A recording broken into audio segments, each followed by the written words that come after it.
Hello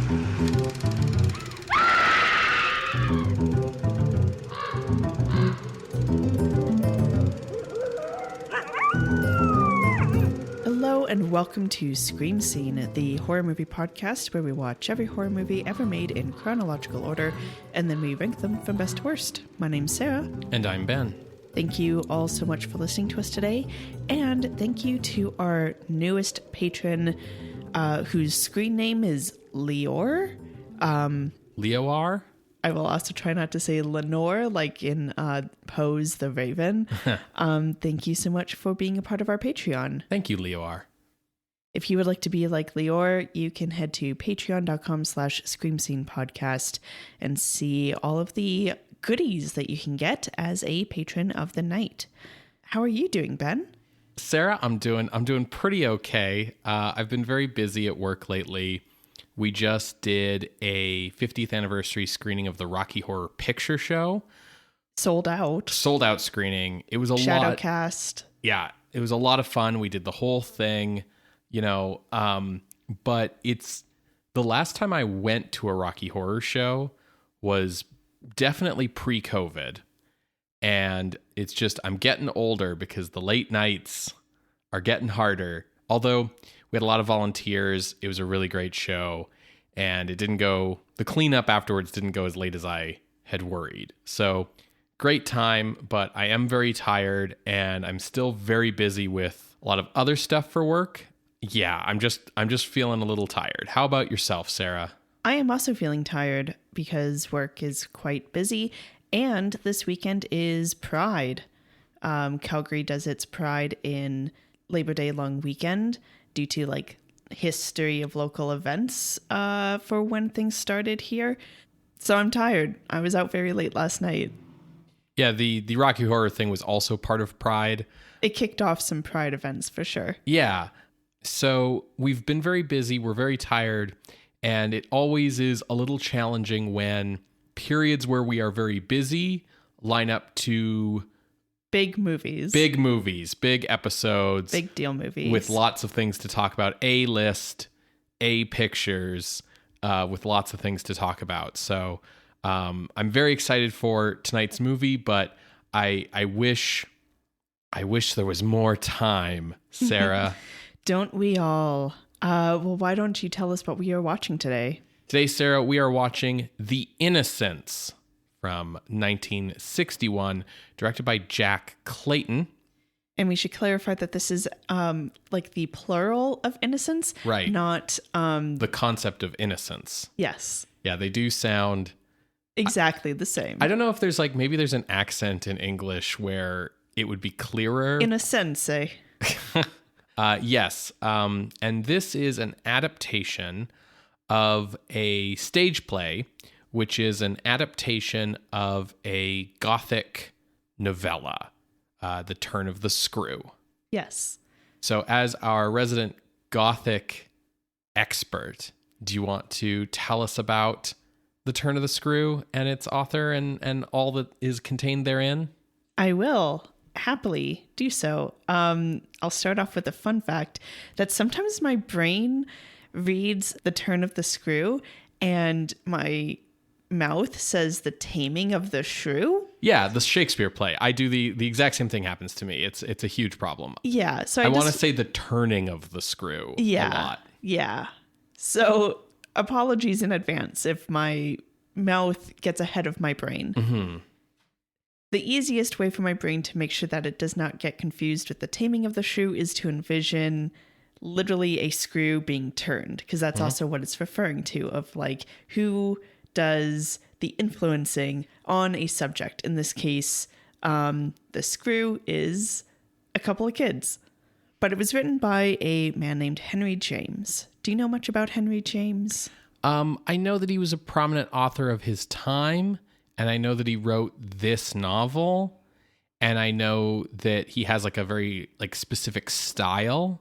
But for the rest, I defer to your expertise. Okay. What nationality comes to mind? British. Cool. You're wrong. Oh. Isn't that cool? Yeah. Is he okay, but is he like Irish or something No. similar? No. Canadian? No. American? Yes. Okay. Huh. I definitely thought he was British, like for sure. So the James heads will be like, actually, because late in life, he did earn British citizenship due to his efforts during the First World War when he was very old. Huh. But he prided himself on, especially at that, end of his life, being like, I'm an American, but I am also British. Like, he bounced between the two countries quite often, so I think he would think of himself as someone with dual citizenship, even if that was not technically or legally what he had. But yeah, you think like Gothic and very prominent in literature. You think Victorian. Victorian. So you think he's British, but he's not. He was born to a wealthy family in 1843. Now, his family was American, but they had Irish and Scottish heritage. And as a family, they often traveled between Europe and the United States. This travel instilled in James a love of the old world while living in the new. Because at this time, the United States is like 100 years old. Yeah. It's right before the Civil War. Like, it is a very young country, especially when you think about the history that he would be seeing in France in particular. Ultimately, as an adult, he would choose the old over the new and would move to Europe, travel across the continent, and eventually settle in London.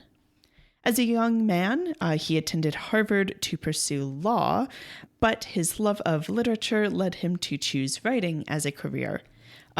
This love of writing was definitely fostered by his family. They had a family friend, someone you might know, Ralph Waldo Emerson. Oh, shit. Yeah, of Transcendentalism fame. He and his family associated with authors and literary circles all across New England.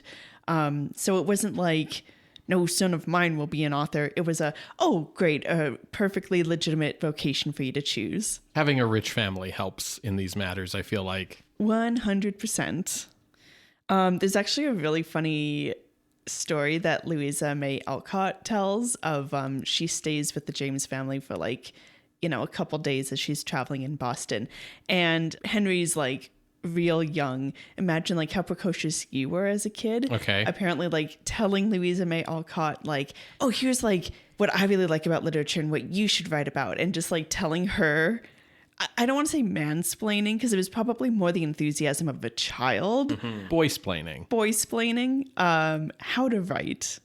Hilarious. He published his first short story in 1864 when he was 21 years old.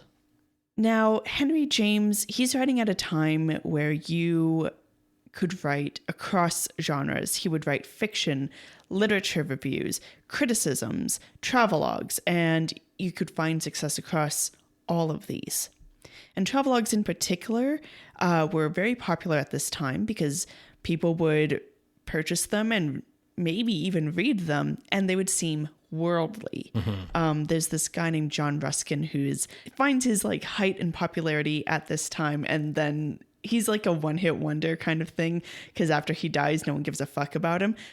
Henry James went traveling with Ruskin across Europe, but the whole idea is showing off these trips and travelogues. There's an ongoing theme in Henry James's travelogues about a place's historical weight having an impact and influence on the present. And you can see that really become a consistent theme in about the middle of his career onward. And you can see that particularly with The Turn of the Screw. Now, I don't know if I've said this on the podcast, but I definitely have said this in real life, as if the podcast isn't real life.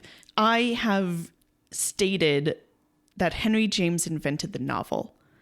And not only is that not true, both in the sense of literature exists outside of the Western world. Sure. Novels have been around for over centuries and centuries, particularly in the Eastern world, but also it's inaccurate, even just looking at like Western literature. Yeah. Didn't you say he was born in 1840 something? Yes. So I think I just wanted to call myself out because I know I've made that statement. And you can't remember if you'd done it on the podcast or not? Exactly. So I think what happened is my brain took some leaps and bounds here.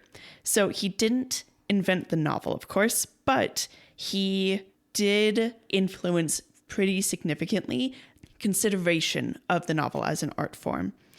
You can point to his 1884 essay, The Art of Fiction, as changing the way that, in particular, modern novels were considered in literature, or rather like literary circles and critiques, and trying to argue that it should be recognized as fine art. Not in the sense of like, oh, this stuff is so important, but we as novelists should not be stuck within strict guidelines, whether that be moral or structural or anything else. Novels are an art form in and of themselves. They should be allowed to convey that perspective or experience that you're having extended time with. They should be able to portray that experience through structural methods, through strange narrative methods.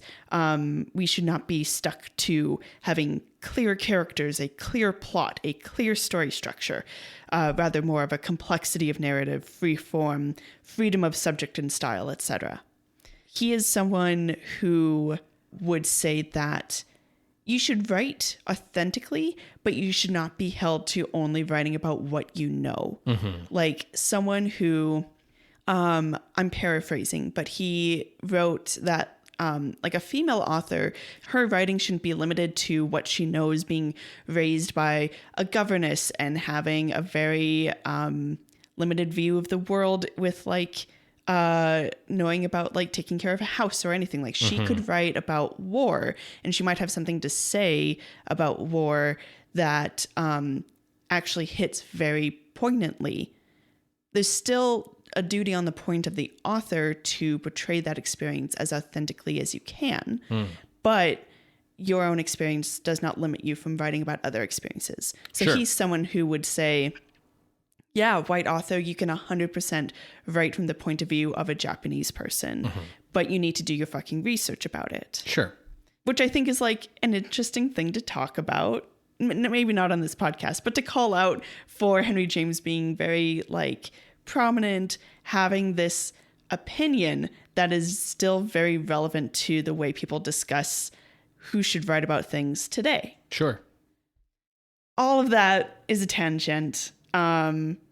Listen, I did a double major in English literature with like a particular focus on Victorian shit. Like, yeah, I'm sorry. No, take pride in being an expert on the things that you are good at. I am not an expert. No, do not say I am an expert in any sort of means.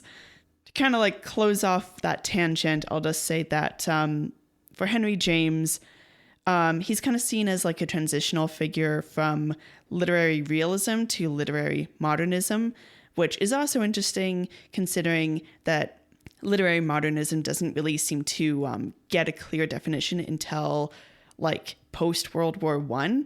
Sure. And he is writing like 1880s, 1870s. That's some of the stuff that people point to as being early literary modernist. The kind of difference here is literary realism is like, okay, we'll have clear characters and we'll have like some pretty explicit plot structure, but most importantly, the story should be objective. Like I'm telling you this series of events. And while you have some outliers here and there talking about someone's internal story or internal like emotions or psychological state, modernism really just throws realism out of the window and just wants to focus on the psychology of the characters themselves. Yeah, for sure. It's that difference between like when you read older novels and it's like the book has to bend over backwards to explain to you why the narrator knows the events of the novel happened, because everything has to be like this justified like recitation of events versus like, I don't know, Ulysses. by James Joyce, where it's like everything's just sort of in this guy's head. Exactly. Ulysses is specifically brought up in the art of fiction as like an example of why novels are an art form in and of themselves, and kind of leading into that literary modernism. Okay. Back to the point of the podcast. Right. So Henry James, he wrote a lot, and he wrote a lot of novels. In the case of The Turn of the Screw, it came out in 1898, originally serialized in a magazine and then collected, which he hated the fact that it was serialized. He's like, I hate writing in this format. I just want to write a fucking novel. And he wrote this in the later half of his career. You can see a lot of that narrative play that I was talking about, that he argues for in art of fiction in this story in particular, because the whole point of the story is the ambiguity, which can be very frustrating. But yeah, famously, nothing really happens in this story. To offer a bit of a synopsis, so a narrator is meeting some friends and telling ghost stories around Christmas Eve, and then he shares a ghost story from his sister's late governess. So a friend of a friend of a friend of mine had this experience, and she had this strange experience when employed at a previous job. So this rich man, he suddenly has custody of his niece and nephew. He doesn't want anything to do with them, but he thinks that growing up in the country is probably a better place for them than in the city. So he sets them up at a place called Bly Manor. At the time that he is looking to hire a new governess, the kids are being looked after by the housekeeper, Mrs. Gross. And these kids are Miles, who's 10, he's in boarding school right now, and Flora, who's 8, the younger sister. She's who really needs the governess. So the governess, she's never given a name. She's about 20 years old, and she is hired. She is told that, you have total run of the house. The only rule is you don't fucking contact me. Yeah. The man who's hiring you. Like, I don't want to be bothered with this bullshit. I don't care. Yeah. I don't care about these kids. The uncle's like, this is the only rule. Take care of it yourself. Don't bother me. Exactly. So the governess is there. She's taking care of Flora. And she meets Mrs. Gross, the housekeeper. And then Miles returns from school. It is, summer break, but they get a letter from the headmaster saying that he's been expelled. The letter doesn't explain why. Miles won't explain why. So it's all a little strange because he seems like such a sweet boy. He's very nice with his sister. The sister herself is very nice. So these kids are like not difficult to take care of. And then the governess begins to see a strange spectral figure of a man. And at first she's not really sure what she's seeing, but then she brings it up to Mrs. Gross. And based off of the governess's description, Mrs. Gross is like, that sounds like a previous employee. He was the valet, Peter Quint, but he died. Essentially, he slipped on ice walking home from the pub drunk and split his head open. So there's no way that it was actually Peter Quint. Through the story, we also learn that he apparently was a very wicked person. We don't learn any specifics. And the previous governess, Miss Jessel, had a bit of a scandalous affair with Peter Quint. They were together. It kind of crosses over both social and class lines a bit there. And when Peter died, Miss Jessel committed suicide by walking into the lake that's on the property. Mrs. Gross says that both these two people who were taking care of the children, they were wicked. They weren't nice. They weren't good for the children. So she's kind of happy that they aren't there anymore. Now the governess sees Peter Quint. Eventually she starts to see Miss Jessel around the lake, and she begins to suspect that the children are aware of these apparitions as well. Whenever she sees Peter Quint, it seems like he's almost like looking for Miles as a spirit. And when she sees Jessel, Jessel is very focused on Flora. The governess begins to think that, like, if she can get the children to admit that they see the spirits, maybe she can help them be free of some kind of influence that these spirits seem to have over the children. Because the children refuse to say that they see them. The children are telling, like, white lies that are clearly, like, you can't like call them on it, but also why are you lying about this or that? So it's almost like the children are kind of trying to manipulate the governess in a weird way.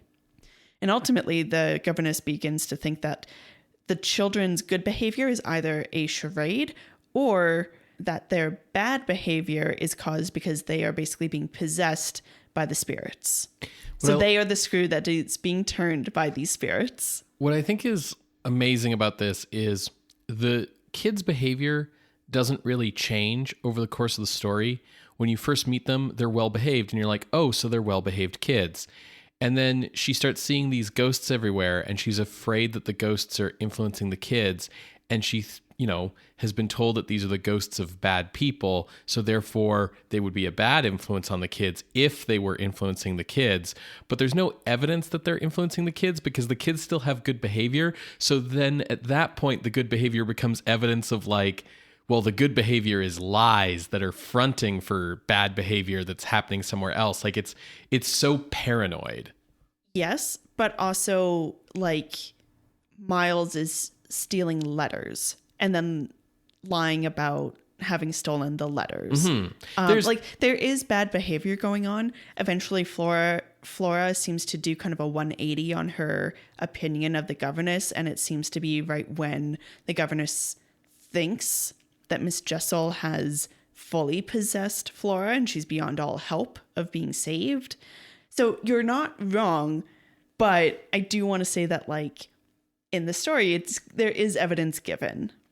Eventually, the governess talks Mrs. Gross into taking Flora away from the house because she's worried about the whole influence of the house fully affecting Flora. So then when it's just her and Miles, they begin to talk a little bit more explicitly about the ghosts. And Miles says, yeah, you're right. Like we aren't alone in the house.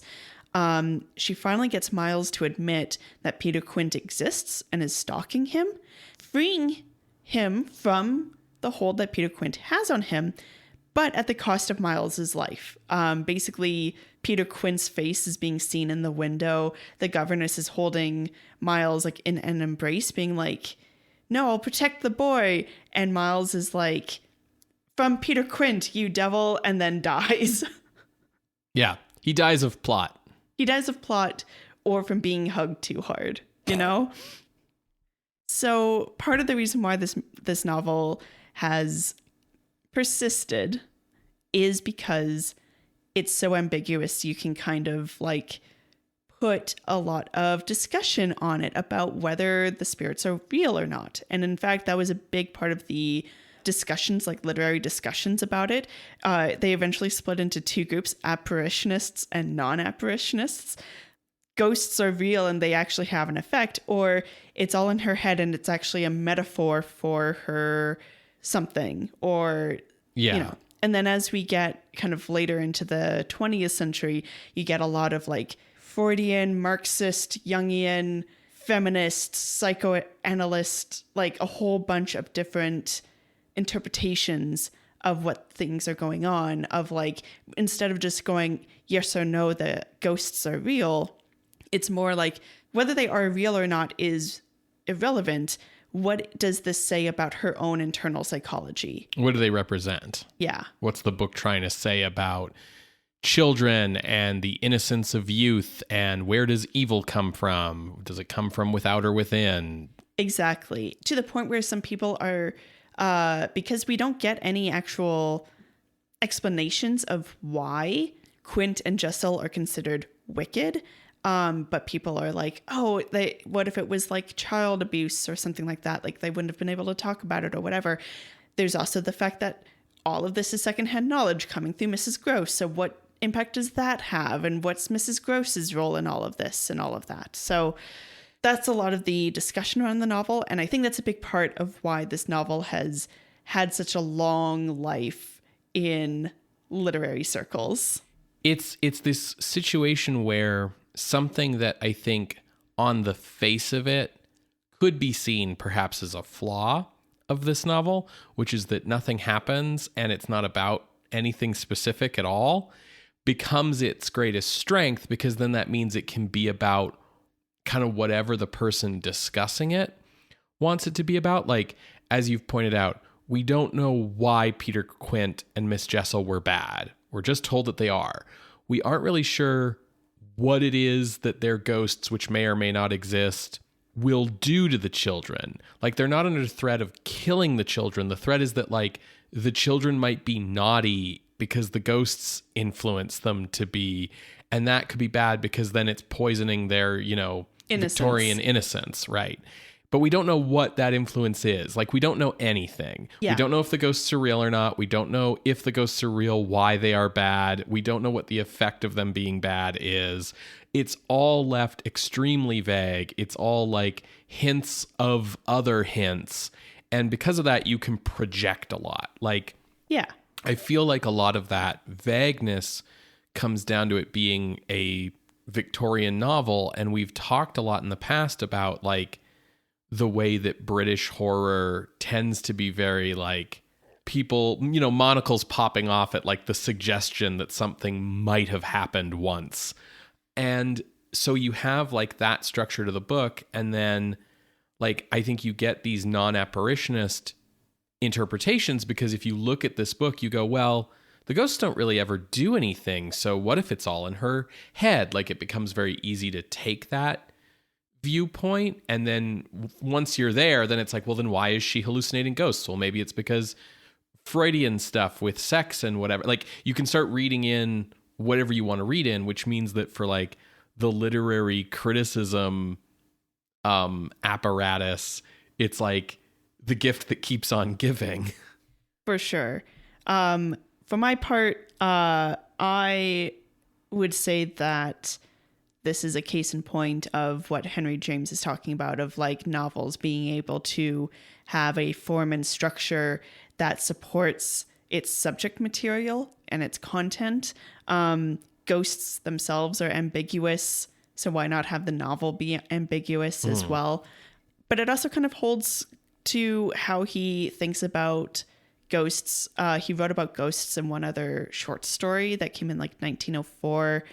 I'm forgetting the name of it now, but like I said, it's a short story, and it is a little autobiographical in the sense of his main character is someone who has bounced between England and the United States, and he has come back. So he was born in the States, he goes to Europe, and he stays there. And when he comes back because of, like, I don't know, his dad dies, so he has to do something with the estate, he acquaints himself with a childhood friend, and he begins to see the version of himself that would have been him if he had stayed in the States, haunting him through the house. Interesting.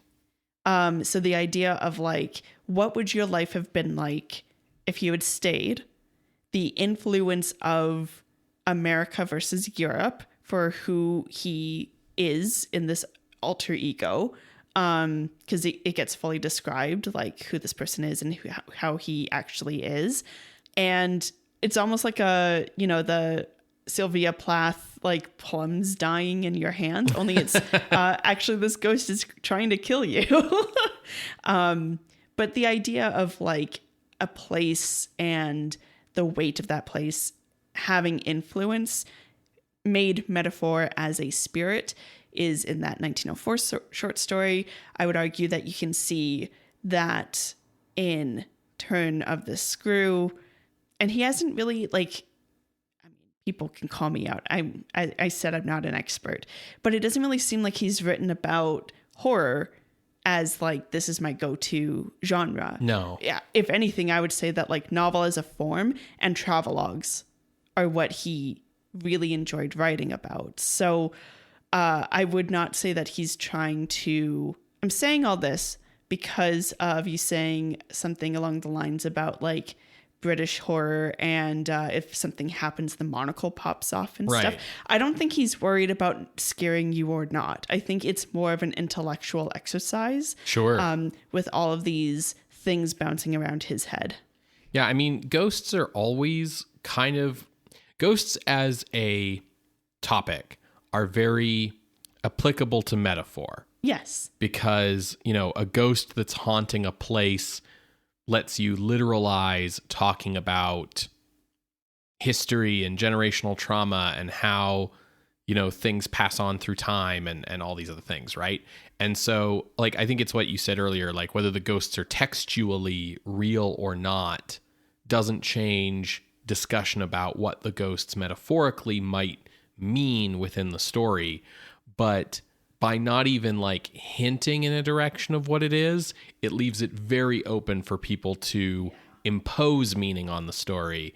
And that means that it becomes, I think, very difficult to talk about the novel on an objective basis in terms of, well, what was Henry James talking about? Yeah. Because he's left it extremely open for you to just like impose what you want. Now, the flip side of that is that leaving it open to impose what you want, you can argue makes it a better ghost story or a scarier story, because then whatever you, the reader, are afraid of can be what the ghosts mean. Like, maybe Henry James wasn't thinking about child abuse, but if that's something that bothers you in this context, you will read it into this context and create a scarier ghost thereby, right? Whereas maybe for a reader in 1893, they're just talking about like, oh, we don't want the kids to be talking to people who had a love affair out of wedlock. That's and are lower class. Right, yeah. Like at one point, like Mrs. Gross talks about how she was telling Miles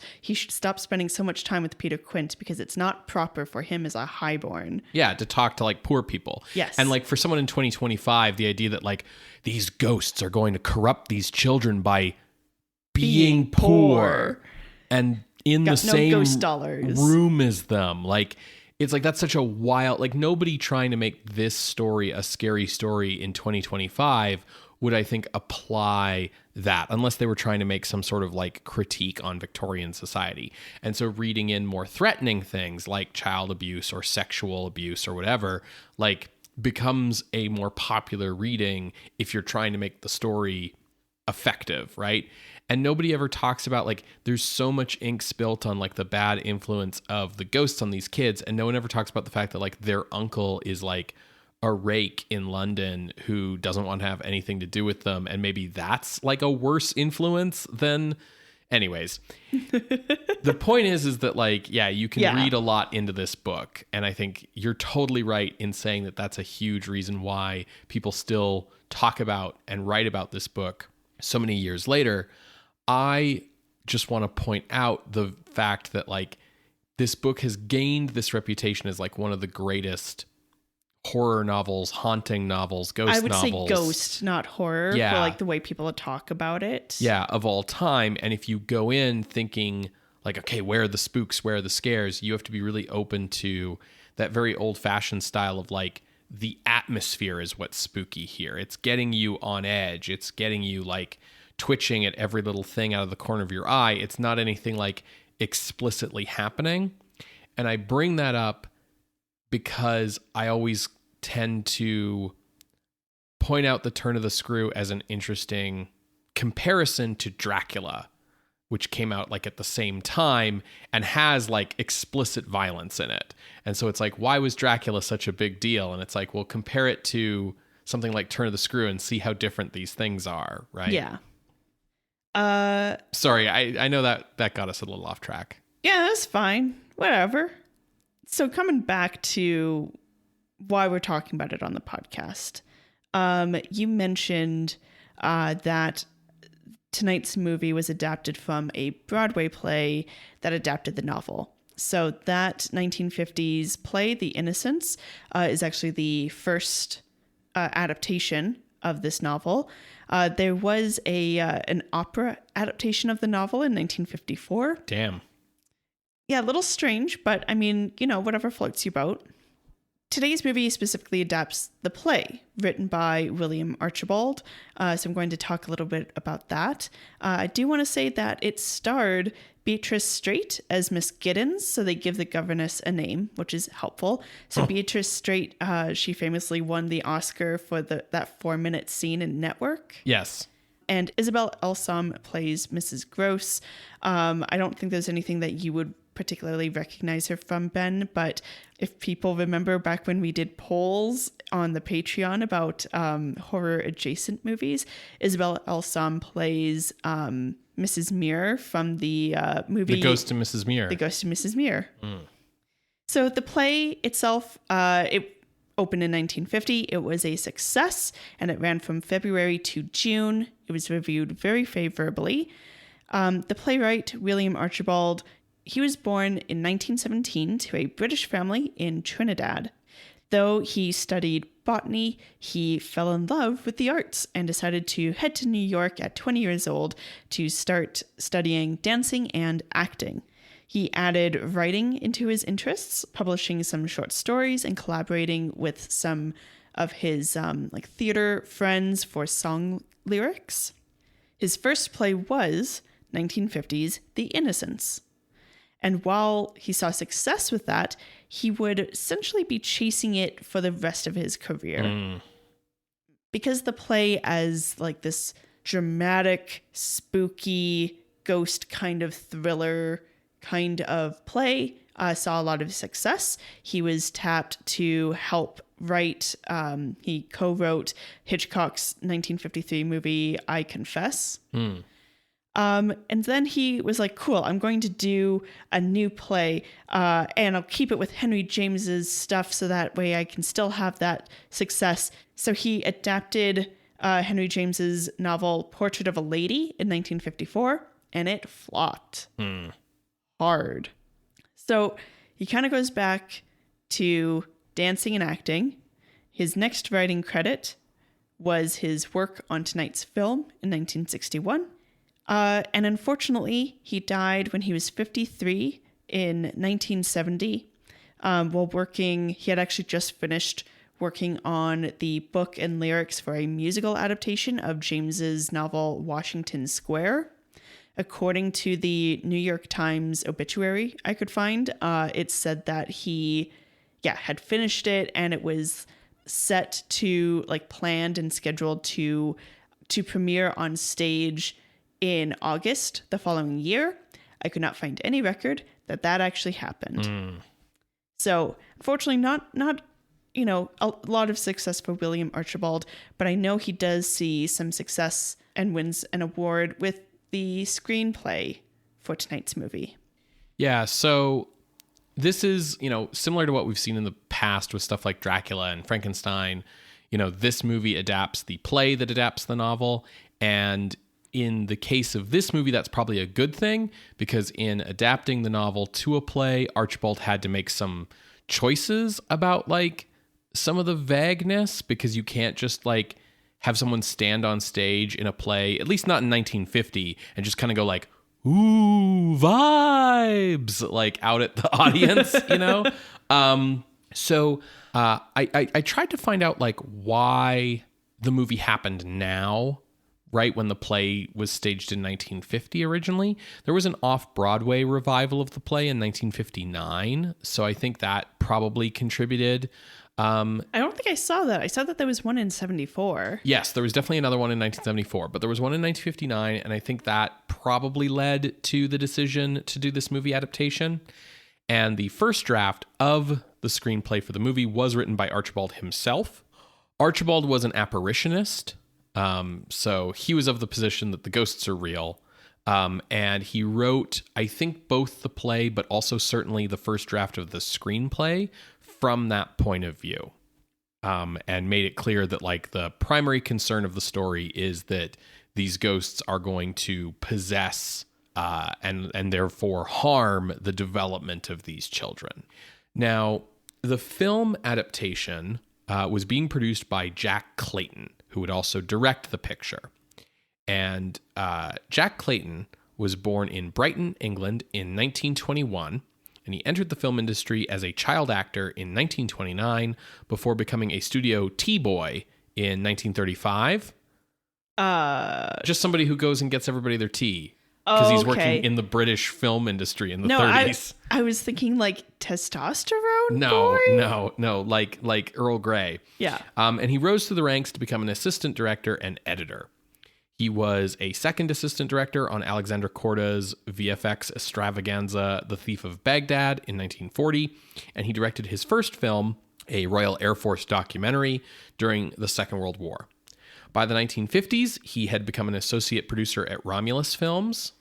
And in 1956, he directed the short film The Bespoke Overcoat for Romulus, which won the Academy Award for Best Short Subject. So that success led to Clayton's first feature film, which he directed at Romulus, a 1959 social drama called Room at the Top, which received rave critical reception and was credited with kicking off the British New Wave, with its harsh criticism of the British class system and its frank discussion of sex. Wow. It was nominated for 6 Academy Awards, including Best Picture and Best Director, and it was nominated for the Palme d'Or at Cannes. So Clayton became like a very highly sought-after director very quickly, and he subsequently spent the next 2 years turning down many prestigious offers, specifically because a lot of them were more social dramas like Room at the Top. Specifically, he turned down Saturday Night and Sunday Morning, which was like a big deal movie in Britain for social drama, because he wanted his second feature film to be something completely different from the social realism of Room at the Top. So he created his own production company, Achilles Films. That's not good, my friend. That's spitting in the face of Greek gods. And he went after the Innocents adaptation that had been picked up by 20th Century Fox. Clayton's attraction to the story was the ambiguity of the ghost's reality, the interpretation that the perception of evil is something that grows in the mind of the governess, and specifically the interpretation that had grown like a lot in literary circles since the 30s, and by mid-century had become kind of, I don't want to say the standard, but like the accepted interpretation, which is that the governess is sexually repressed.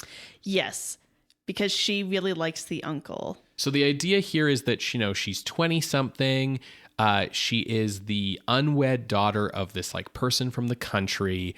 So she, has that Jane Eyre kind of social mobility concern of like, how do you settle down and get something stable? And she clearly like hasn't been with anyone yet because it's Victorian times.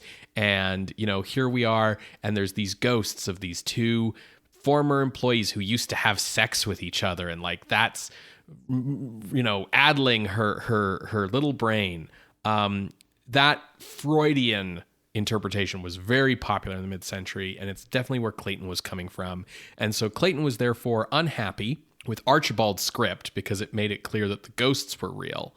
And Clayton wanted it to be more ambiguous about whether the ghosts were real.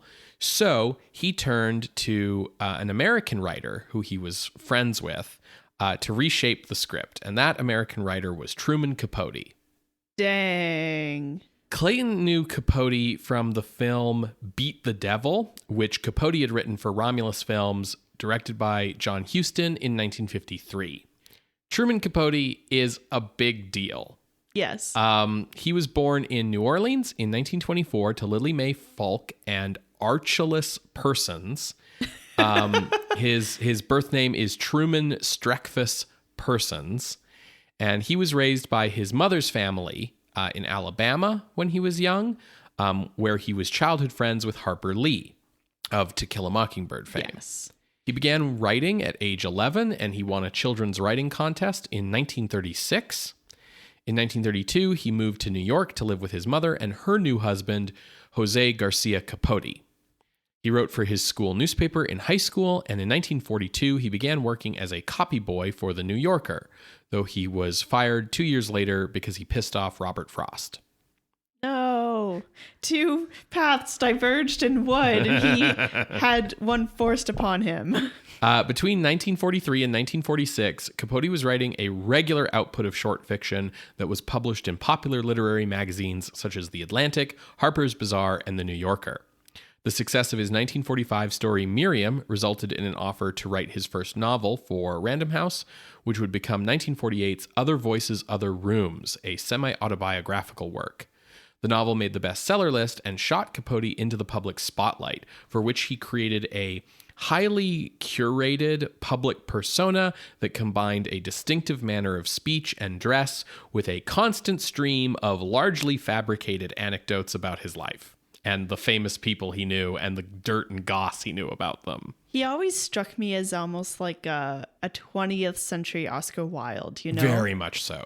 And it's very much like a performance in a lot of ways. Yeah. Capote was openly gay, but never really like put his weight behind the gay rights movement. He kind of stayed out of that, but he managed to be like obviously an openly gay man at a time when that was, you know, generally enough to destroy a person's career. Yeah.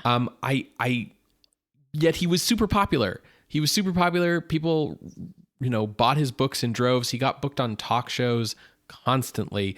I wonder how much of it is the persona he created, which like slotted him into very much what I think what people wanted gay people to be. It was very much like he was the like catty, gossipy, you know, guy with the effeminate voice who was very amusing and always had like the witty anecdote. You know what I mean? Yeah. His longtime partner was fellow writer Jack Dunphy, although he had many other partners throughout his life. And his success and popularity led him to not only write, of course, more novels, but also Broadway plays and then movies throughout the 1950s. His 1958 novella Breakfast at Tiffany's, perhaps his most popular work, was originally supposed to be published in Harper's Bazaar, but William Randolph Hearst objected to what he called the tart language in the book, and so it was ultimately published in Esquire. The novella was adapted into a very popular movie in 1961 starring Audrey Hepburn. When is that in relation to the movie tonight? The Hepburn movie has come out by the time this movie comes out. Okay.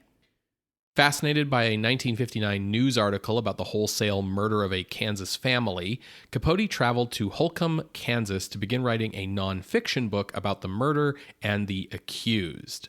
This would become his wildly successful 1966 book, In Cold Blood. He was in the process of working on In Cold Blood down in Kansas with Harper Lee when Jack Clayton called and asked him if he'd like to write The Innocents. Capote was a fan of The Turn of the Screw, though he had not read it in many years, and he agreed to take a break from In Cold Blood to write the screenplay. Upon rereading the novel, he discovered, quote, Henry James had pulled a fantastic trick in this book. It has no plot. He's just pretending this and that.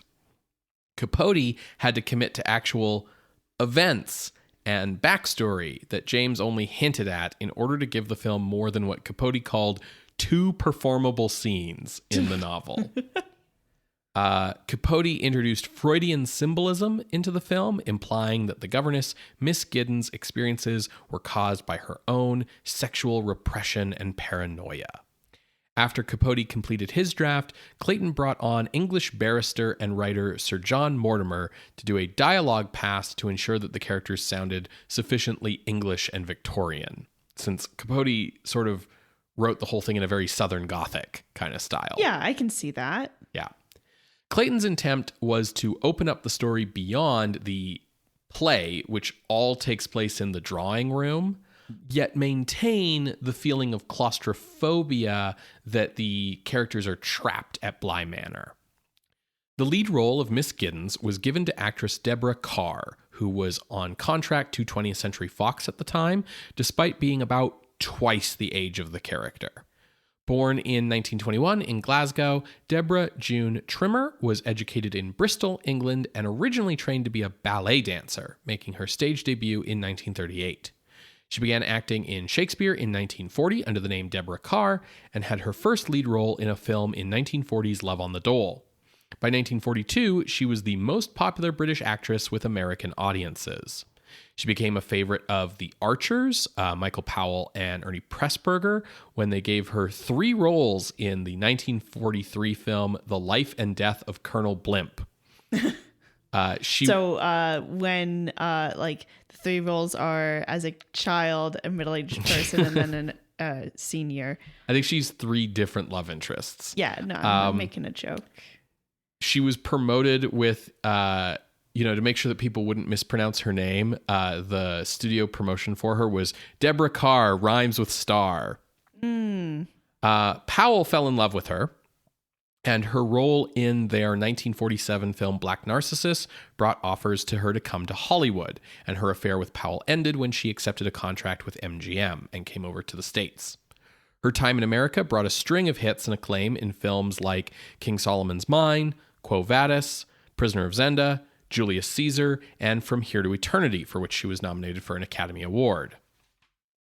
She also received great acclaim for her role in both the stage and screen versions of Tea and Sympathy, and scored another hit playing the lead in the 1956 musical film The King and I, though her singing voice was provided by Marni Nixon.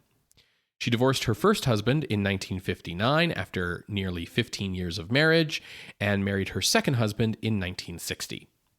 When she took the role in The Innocents, she made the decision to play Miss Giddens as sane, although Clayton instructed her to leave open room for ambiguity as to the governess's sanity. But Carr believed that her age did enough on its own to contribute to the impression of Miss Giddens as sexually unfulfilled. Because now, instead of being a 20-something unmarried person, she's a 40-something unmarried person. And that playing Miss Giddens as totally sane from her perspective, but with that added context, would create enough ambiguity to allow audiences to exercise their own intelligence in judging the story. She was paid $400,000 for her role in this film, and she appears on screen for 95 out of 99 minutes of the runtime. Dang. Yeah, she is the movie, basically.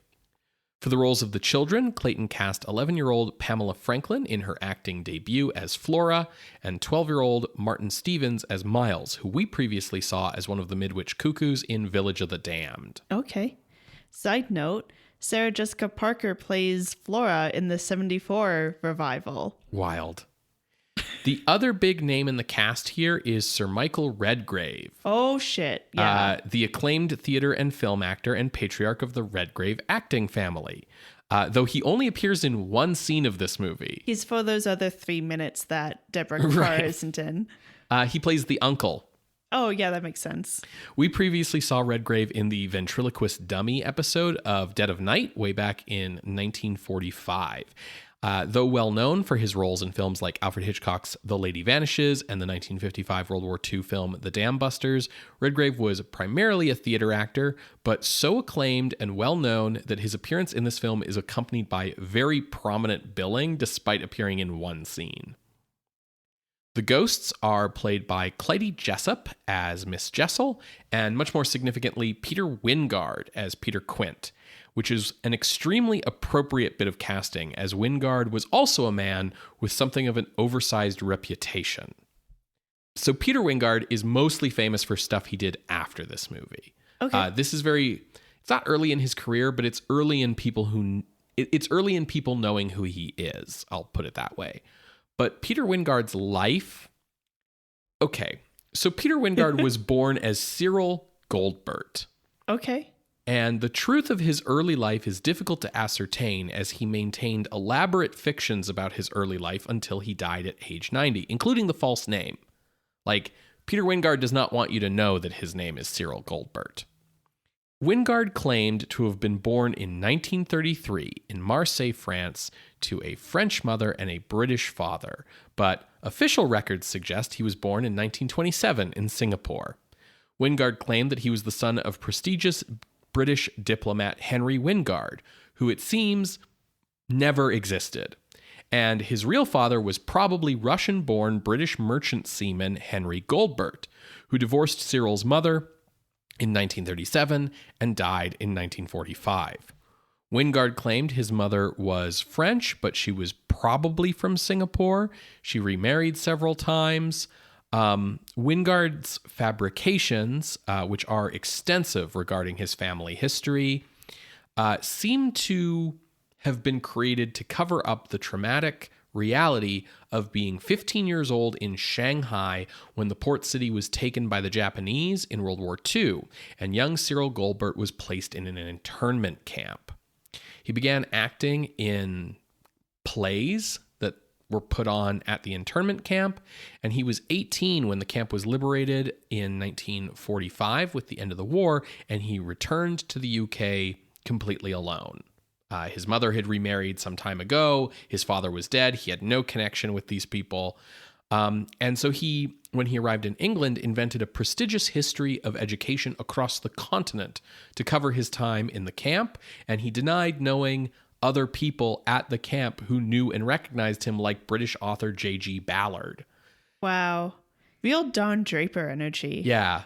He changed his name to Peter Wyngarde, and he began his theatrical acting career in 1946.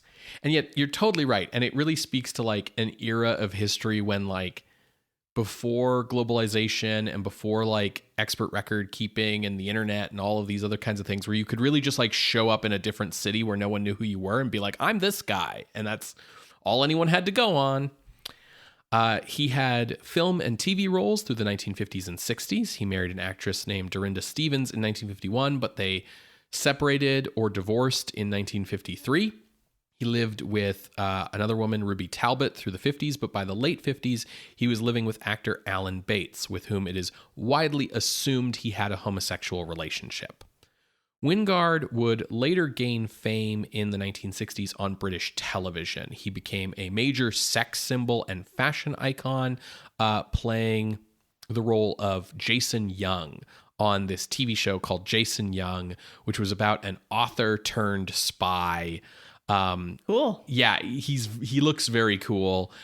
His image in that show was later used as the basis for the character Jason Wyngarde, aka the Mastermind in Marvel Comics, who's probably most famous as the character who brainwashes Jean Grey into becoming evil in the Dark Phoenix saga. Oh, of the Hellfire Club, yeah. But his later career in the 70s was racked with a lot of scandals, which we're going to talk about more in some other episode, probably when we cover his starring role in the film Night of the Eagle in 1962, because there's just a lot to talk about. But the point is that like Peter Wyngarde is a guy who is very, I think, well suited to playing Peter Quint, where it's like, this is a guy who has like a vaguely wicked reputation about him, but we don't actually know anything for real about anything about him. Wild. Now, Clayton did not want the film to seem like a Hammer production. That was like his main goal here, was like, this is a serious A picture. And so he wanted to emphasize like the atmosphere and the claustrophobia of the house. The interiors were shot at Shepperton Studios and the exteriors at Sheffield Park. And Clayton successfully argued for shooting the film in black and white, as being necessary for like the intimacy of the psychology of the piece. But Fox insisted that the picture be lensed in CinemaScope when Clayton wanted Academy ratio, because he was really worried about how to create the claustrophobic feeling in widescreen. Yeah. Enter cinematographer Freddie Francis. Born in 1947 in Islington, Frederick Francis is considered to be one of the most celebrated British cinematographers of all time. Is it Islington or Islington? It's probably Islington, and I probably just said it wrong. He originally studied to be an engineer, but he left school at age 16 to become an apprentice photographer, and this led him to become a stills photographer at Ealing Studios, moving up the ranks to be a clapper boy, then a camera loader, and then a focus pillar, before finally becoming an army cameraman during the Second World War. After the war, he became the regular camera operator for the Archers cinematographer Christopher Challis. In the 1950s, he also worked as a camera operator on several John Huston films, including Moby Dick, for which he served as second unit director. His first film as a full director of photography was A Hill in Korea in 1956, and then he shot Room at the Top for Clayton in 1959. And then, unlike Clayton, he actually accepted a lot of work that came his way after that. And so between Room at the Top and The Innocents, he was director of photography on 4 more movies, including winning the Academy Award for Best Cinematography for Jack Cardiff's social drama Sons and Lovers in 1960. Okay. So he's fresh off that Oscar win when he comes here. Yeah. After The Innocents came out, Pauline Kael praised Francis for shooting every good-looking British film of the past few years. Kael is hard to please, so that's high praise. Now, Francis developed a number of unique techniques for The Innocents to achieve the effects that Clayton wanted within the CinemaScope frame. First up, he overlit the film by quite a bit, to an uncomfortable degree for the actors on set, so that he could then underexpose the movie without losing any detail or film quality, enabling him to cause very well-lit, almost ethereally glowing characters to become drenched in darkness at the edges of the frame. So he could underexpose the edges and then overlight the middle so that he could get a balance without losing quality. He also did this thing where he aimed all of the lighting at the center of the frame in order to create kind of a tunnel vision effect, and then used deep focus, which you need to have bright lighting for, in order to create sort of hyper awareness of the background at all times. He also used color filters, even though it's a black and white movie, in order to block out parts of the spectrum in order to create an otherworldly look in the black and white. And he painted the edges of the lens in a black vignette for night scenes, furthering that tunnel vision approach. And he used custom-made candles that had 4 or 5 wicks tied together to generate more light so that he could shoot at night with candlelight. So dude's just having a ball. Yeah. He's I get to experiment with all sorts of shit. Yeah, dude is stunting over here for sure. The film's editor, Jim Clark, became great friends with Clayton during shooting because they bonded over the director's very meticulous approach. Every night, they would get the film developed. He would go over to the editor. They would edit that day's scene and create kind of the rough cut of the movie as they went this way.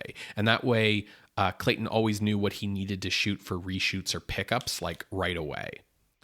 Clark created his own experiments throughout the film. He uses a number of dissolves and montages throughout this movie, described by some critics as an almost obsessive amount of dissolves, merging as many as 4 images in a single cross dissolve to create the impression of images that hang over each other in order to create meaning.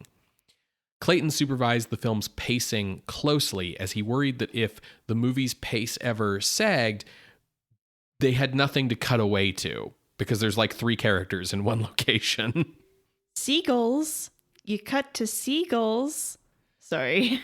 Clark later believed that he actually became too close with the director, that the professional boundary between them as co-workers broke down because they became too close of friends, and that this became a problem because Clayton, as a director, was often by his coworkers considered to be too close to his films. He cared too much about them. He cared too much about how they went. And so, for instance, when critical reactions to The Innocents came out and were more muted than Clayton wanted, he threw into a rage and blamed Clark and his editing for the film's response. And this kind of damaged their friendship, which meant that it damaged their working relationship.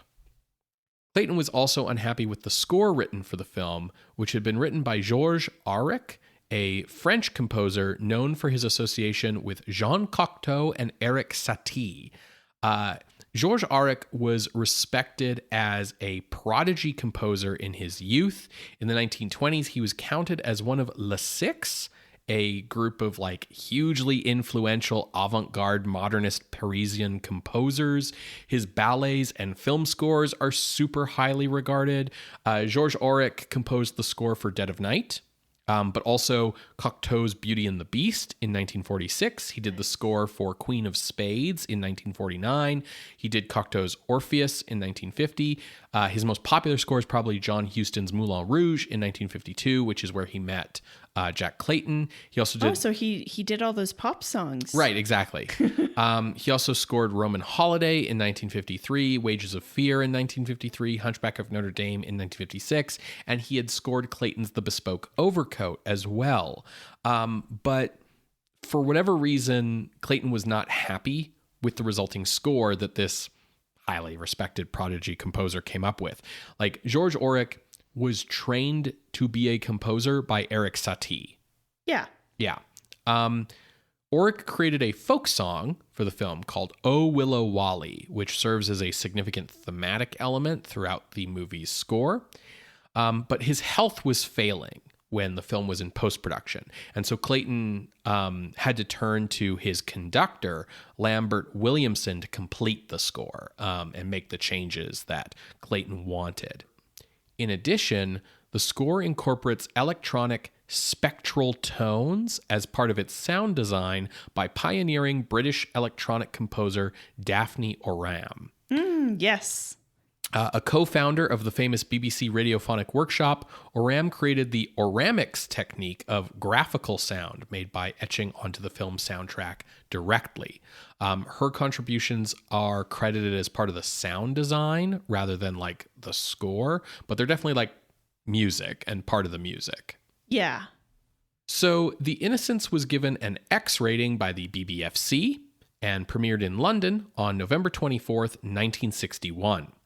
The budget for the film had been £430,000, which if you translate into US dollars today is $11 million. The box office was 1.2 million US dollars. So translated, that becomes 12.8 million today. So cost 11, made 12.8 if you translate today's money. Yeah. So like not great in terms of profit, but yeah. Critical reviews were also mixed, with some critics disliking the ambiguity and others feeling it wasn't ambiguous enough. That's I feel like that's pretty classic. A problem you're going to have. One of the film's biggest supporters was Pauline Kael, who called it the best ghost movie she had ever seen. 20th Century Fox promoted it as the first haunting movie made for an adult audience, completely ignoring Paramount's The Uninvited from 1944, which is number 66 on the list. Yeah, but they don't have the internet to call back. They don't have us to do research for them. That's true. Both Clayton and Francis felt that the film deserved a much better response than it got, even though it was nominated for Best Film at the BAFTAs that year. Today, it is regarded as a classic psychological horror film, praised for its filmmaking and its atmosphere, and it has over the years received significant attention and analysis from academics in film theory for its themes, cinematography, and editing. Cool.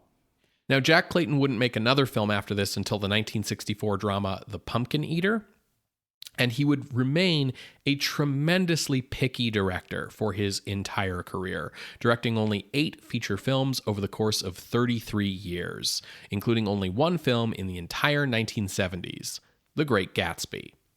Ugh. Fucking Great Gatsby. We'll probably cover his flawed 1983 adaptation of Something Wicked This Way Comes eventually when we get there. But yeah, Clayton's later career, he was constantly turning down movies that were offered to him because he never wanted to be the director on someone else's project. Yeah. So he turned down like Alien, for instance, and a lot of other things like that. Very auteur. Mm-hmm.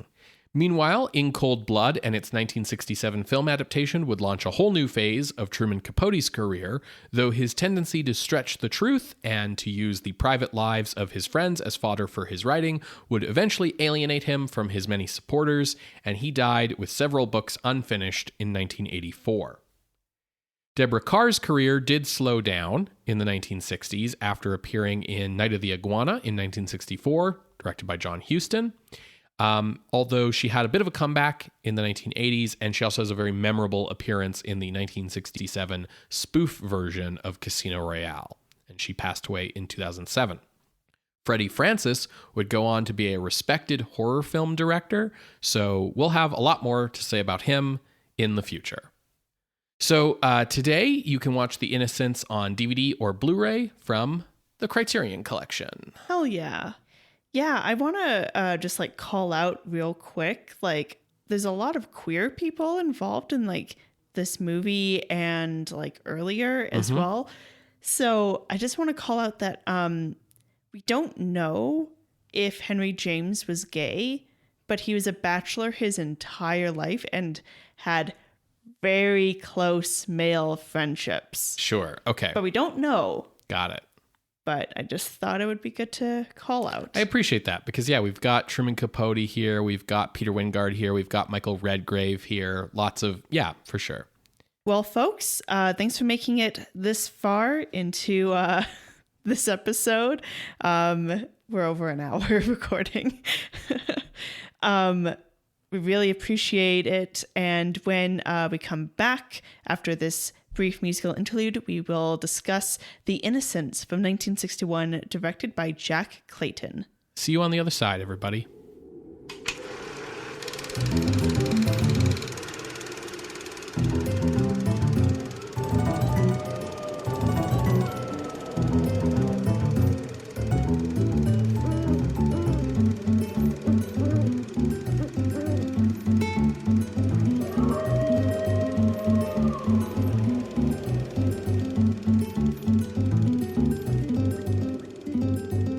Welcome back to Scream Scene, everybody. We just finished watching The Innocents from 1961, directed by Jack Clayton.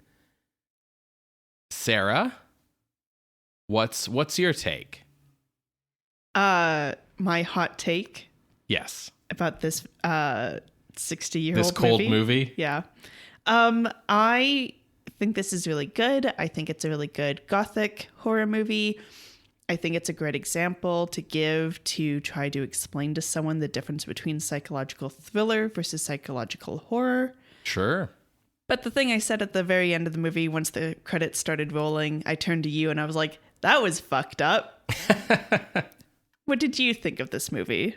My take on this movie is, and this is just coming from like probably, you know, it's like what we talked about in the intro where we talked about the story leaves so many gaps that you kind of bring your own take to it. Yeah. Right. And this is probably coming a lot from like my own life history and my own beliefs and positions and whatever.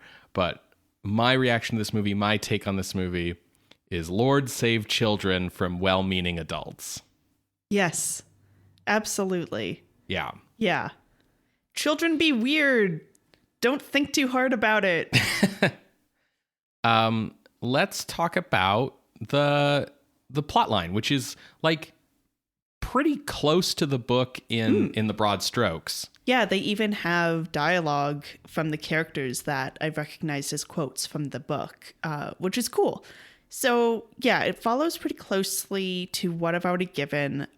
So I'll also try to highlight where there's some like unique things going on with this movie, either because it's different or because of the way that the movie is constructing things. Because it's so vague and nothing happens in the book, I think it's good to highlight when like an adaptation highlights specific things. For sure. So this movie opens with that children's rhyme that Ben mentioned in the beginning on a black screen. It's weird. And then the song continues as we start to see credits like 20th Century Fox and directed by Jack. Like, yeah, it continues over the logo, which like nowadays I feel like movies altering their studio's logos is like a standard thing almost. Like people almost expect it, like these custom logos. But like it really was not done in 1961. Yeah, so it's starting off very differently. And we see the person who we learn is Miss Giddens. First her hands praying, and then eventually we see a bit more of her praying, saying basically how she just wants to take care of the children. And she says, I wish I could like find an excerpt of what she's actually saying, because it's like, I think pretty important. She came here to save the children, not destroy them, is basically what she says. Yeah. Then next we see, once the credits have finished, that she is meeting with the uncle for the governess position. We learn that it's her very first position, which is interesting because, yes, she's like 40 years old. He explains she'll have total authority over the household, over the children. And then he himself uses some of the same words and phrases as her initial prayer, almost like exactly in a single sentence. Yeah, that he's looking for someone who will belong to the children, right? Yeah. Is sort of what he says. Now, their previous governess, she was great. Miss Jessel was great, but she died less than a year ago. So that's who you're replacing. And actually, something I should have mentioned at the top is when we first see the uncle talking to Miss Giddens, he explicitly asks her, the first line is do you have an imagination? She's like, oh, yes, of course. So she accepts the post. She heads over to Bly Manor, this mansion of a house, castle almost. She is quite taken with the grounds, the house, all of it, including meeting Flora. Flora's the first person that she meets. And she also gets to meet Flora's pet tortoise named Rupert. I just think that's cute. Anyways, also, tortoises and other reptiles can carry salmonella. They should not be engaging with this tortoise in the way that they do. Anyways, okay. So, as the story goes on, Miss Giddens meets Mrs. Gross, the housekeeper. There are some other servants here, but we don't really engage with them. And Miles comes home after being expelled, but there's no explicit reason given. He is a very charming young man. He's about 10, Flora's about 8.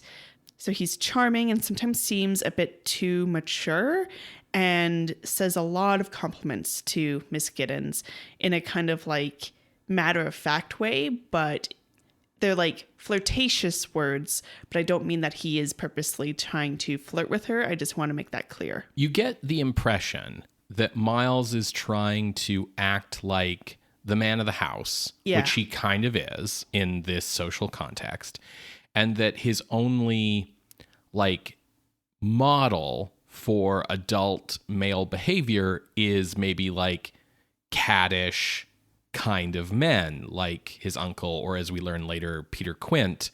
And so he acts in a very charming, rakish way, but only in the sense of a kid imitating something else. Absolutely. Now, Giddens, when she first arrives, she hears someone calling Flora, and then we learn that we don't really know who was actually calling Flora. And then she does see a man at the top of the tower. They begin to play hide and seek late at night at one point, and this is when she sees a woman in black wandering through the house. As they are playing hide and seek, she finds this strange box in the attic that includes a cameo, a little photo of who we later learn is Peter Quint. Through that same game of hide and seek, she goes and she hides by a dark window, and she sees a man's face come to the window, and she freaks out. She talks to Mrs. Gross about it, and given the description, Mrs. Gross confirms that that's Peter Quint. Giddens begins to see that woman in black throughout the house, at the lake, and she learns that this is Miss Jessel. In the movie, we get to learn a little bit more about the relationship between Peter Quint and Miss Jessel, mainly that there are many rooms in this house, many rooms for many secrets, including Peter and Jessel sleeping all over the place, fucking, and they have no qualms being caught by Mrs. Gross. We also learn that Peter was abusive and would hit Jessel. Everyone in the house was kind of afraid of Peter Quint, including Mrs. Gross, but Jessel was very much in love in almost an obsessive kind of way. When Peter died, in that same way of he cracked his head open on the steps because it was icy and he was drunk, Miles actually found him, which is traumatic in and of itself, and Jessel drowned herself out of grief. And I believe they actually say that the kids find her as well. What they say is at one point, Flora tells Miss Giddens that Miles has told her that when he was out on the boat on the lake, he saw a hand reaching up from the water under the lake. Oh, okay. I thought Mrs. Gross said that the children found her body. It was definitely Miles found Quint's body for sure. And it's implied that Miles found Jessel as well, but it's not as outright stated. Either way, he found Peter Quint's dead body and then their governess killed herself. Like, yeah. Yeah. Now, the children had been very close to Peter and Jessel, kind of following them around, each of them having their own role model. Jessel and Flora would dance together a lot. Miles would follow after Peter quite often. So as we learn more about this information and how the house was before Giddens arrived, she begins to increasingly see spooky things, hear things, have dreams about things. A lot of those long fades and crossfades that Ben talks about is in the way of telling like what she's hearing and imagining and what she's dreaming about. And as these spooky things increase, she becomes more concerned and also suspicious about the behavior of the children. They have some odd behaviors and some secrets and whispers between the two of them. You know, like kids. And siblings who have gone through very traumatic experiences in their lives because like their parents are dead. We don't know what happened to that. That's also true. But yeah, like these are two siblings who like only have each other in this world, but also like kids run around whispering to each other all the damn time. Kids are kids. Anyways. Okay. Ultimately, Giddens believes that the ghosts are trying to possess the children to continue their love affair. Yep. Reasonable, right? So at one point, Flora goes out on her own. She escapes the eyes of her chaperone, and she heads out to where they tend to picnic by the lake. And there's this music box that plays the tune of that child's song. And so she's out at this like gazebo by the lake dancing and just like playing by herself in this rainstorm. Giddens manages to catch up with her and is kind of like watching her, being like very like concerned about this behavior. This is very Jessel behavior in her mind. Like clearly she's being possessed or getting closer to being possessed. And she approaches Flora and tries to ask her like, why did you come out here? Why this? Why that? And basically trying to get her to admit to seeing Miss Jessel because she believes that will save them. She sees Miss Jessel out on the lake and is like, Flora, don't you see her? And begins to like really terrify Flora to be like, look, there it is. And Flora's like scared and crying. And we also don't know how much of this is also if she is being possessed by Miss Jessel of like being like, no, don't touch me. Don't come near me. Mrs. Gross comes in and interrupts, and Flora runs to Mrs. Gross and says that she absolutely hates Giddens. She's incredibly upset, and it's not really covered in the film, but they say in dialogue later that I guess Flora was saying very bad words about Miss Giddens. Now, Giddens, she's like, this is too much to handle. I need to go to London to get their uncle. She has an encounter with the ghost of Miss Jessel in like the classroom, basically, where Jessel was sitting and crying because she's like a grieving ghost. She finds water as if tears had fallen. And this tells Giddens that, no, it's too late. I just need to get Flora out of Bly. So she tells Mrs. Gross to take Flora and take her to her uncle. And when Mrs. Gross says, what should I be telling him? Giddens is like, well, the truth, of course. And Giddens explains also that she's going to let the staff go, like not like fired, but like off for the next few days so she can be with Miles alone in the house. Again, under this idea that like if she can get the children to feel comfortable or safe to admit that they are seeing and being possessed by ghosts, that this will somehow end the possessions and end the problem. Now, earlier in the film, Giddens had been confronting Miles about his expulsion. Basically, he had gone out into the garden at night, and his explanation for that was like, well, I needed to do something bad so you wouldn't be bored here. She confronts him about the expulsion, And he says that he would say some mean things, do some mean things to the boys, and he felt like he wasn't really like the others. And this is also when she finds a dead pet pigeon under his pillow. He had put it there to keep it warm, and he was going to bury his pet tomorrow. So she's very like confused by what he's saying and confused by these behaviors.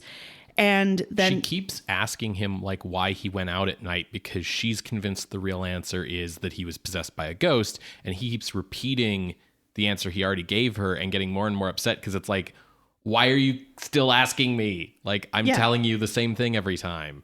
And she believes that he's lying, of course. And so he goes to kiss Giddens goodnight, and he kisses her on the lips. And this seems to really shake Giddens to her core.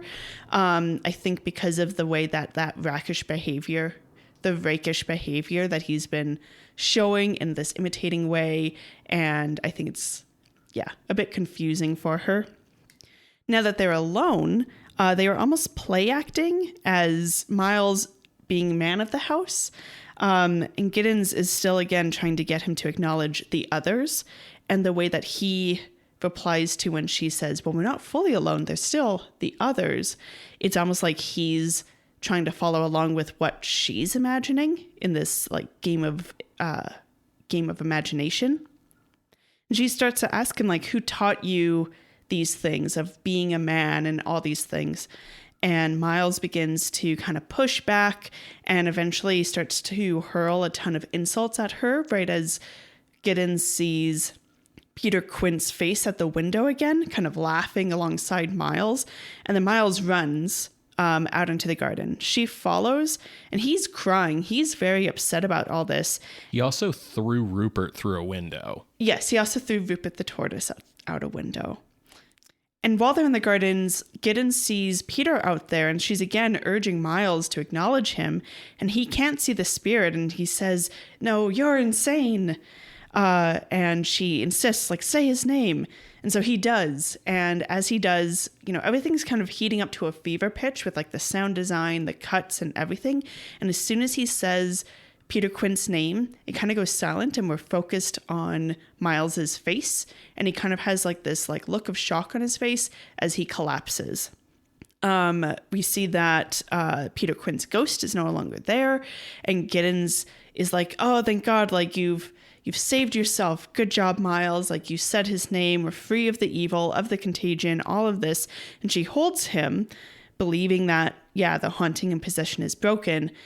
But then she realizes he's dead and she begins sobbing and she kisses him again on the lips. And that's the end. So it's weird. There's a lot of weird stuff going on in this movie. I just want to say that, like, as we get into the discussion, I will be talking around child abuse. This is a trigger warning ahead for that. I'm not going to be using specifics or anything, but I think it plays a role in what this movie is talking about. So, Ben, before we dive into the discussion, is there anything that you want to cover that I might have not emphasized or overlooked? No, I think you hit the main points of like what's important to the movie. I have kind of like two streams of conversation about this movie. Like we can talk about the movie or we can sort of talk about what the movie's about. You know what I mean?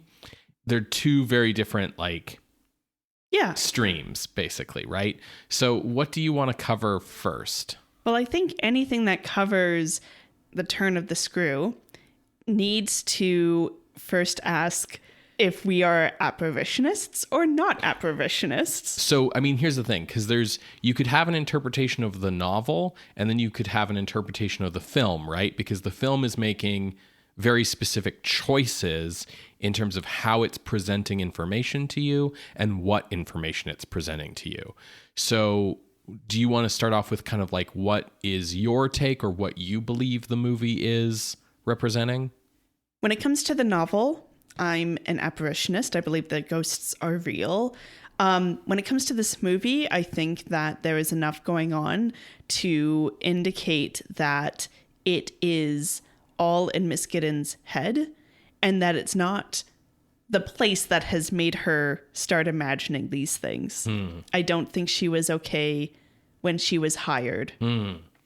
One thing that's difficult to reconcile in this movie for me is whether Giddens is textually 40 or not. Like, because we talked about, like, in the novel, she's supposed to be 20 years old. And Deborah Kerr was like twice that. And we talked in the intro a bit about how that affects your read on her character. And we talked a bit about how that affects the read on, like, how sexually repressed she is, because, you know, a virgin at 20 and a virgin at 40 are two different things. The other thing I feel like it affects is your impression of her decision making, because, like, the kinds of decisions you make when you're 20, if you make those same decisions at 40, read very differently. But I think it's unclear. The only thing in the text of the movie we're told is, like, this is her first time away from her family. This is her first job ever. All things that would make sense if she was 20 something, and make less sense if she's 40 something.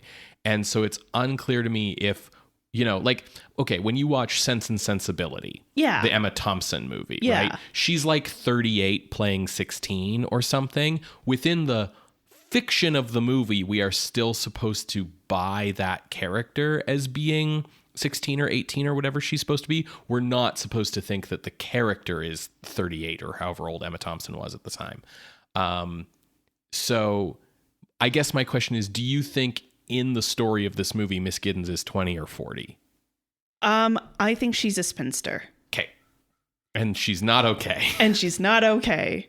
Stuff that comes up about her upbringing that we get through the movie is she lived in a very small house with many siblings and her parents. Her dad was a pastor. Yeah, he was a parson. Or a parson, sorry. Yeah, with the idea of, like, if she's a spinster and this is her first job, it's like, okay, well, why now are you leaving to find work? And we don't get answers to some of those questions, but we do have a little bit of an understanding of what her life was like, or at least descriptions of what her upbringing was like. So what about you? For apparitionists, not apparitionist, and is she actually 40? So I think, so this is tough for me.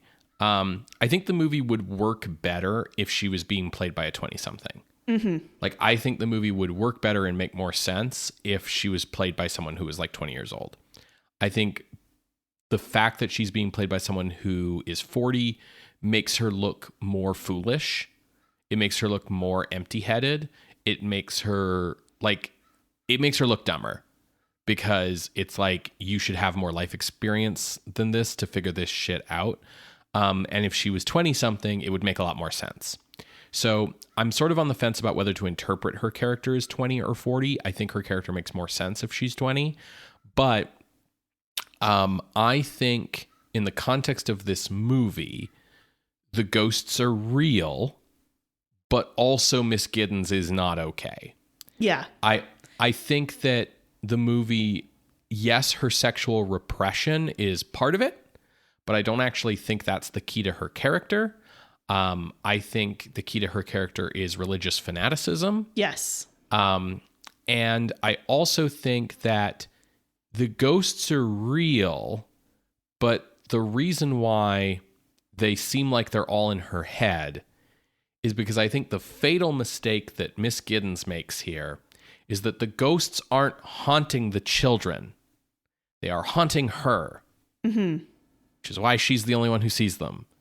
I do think the movie does some interesting things to allow you to believe that the ghosts are just in her head. For instance, she never sees either of their faces clearly until she sees Peter Quint's photo, and then she sees Quint's face clearly, but Jessel's always in a long shot. Yes. We never see a close-up on Jessel, right? So the idea being that, like, she never has, like, a clear picture in her head of Jessel because she never saw Jessel, right? So I think it's easy to have an interpretation that the ghosts are not real and are just in her head. I have a whole thing about, like, how I interpret this movie that I could, like, go on about, but I want to give you some space to talk about kind of your interpretation. Oh, okay, cool. It's tough with a movie that has so much meat to dig into. But there is a lot about who is allowed secrets and who is allowed privacy.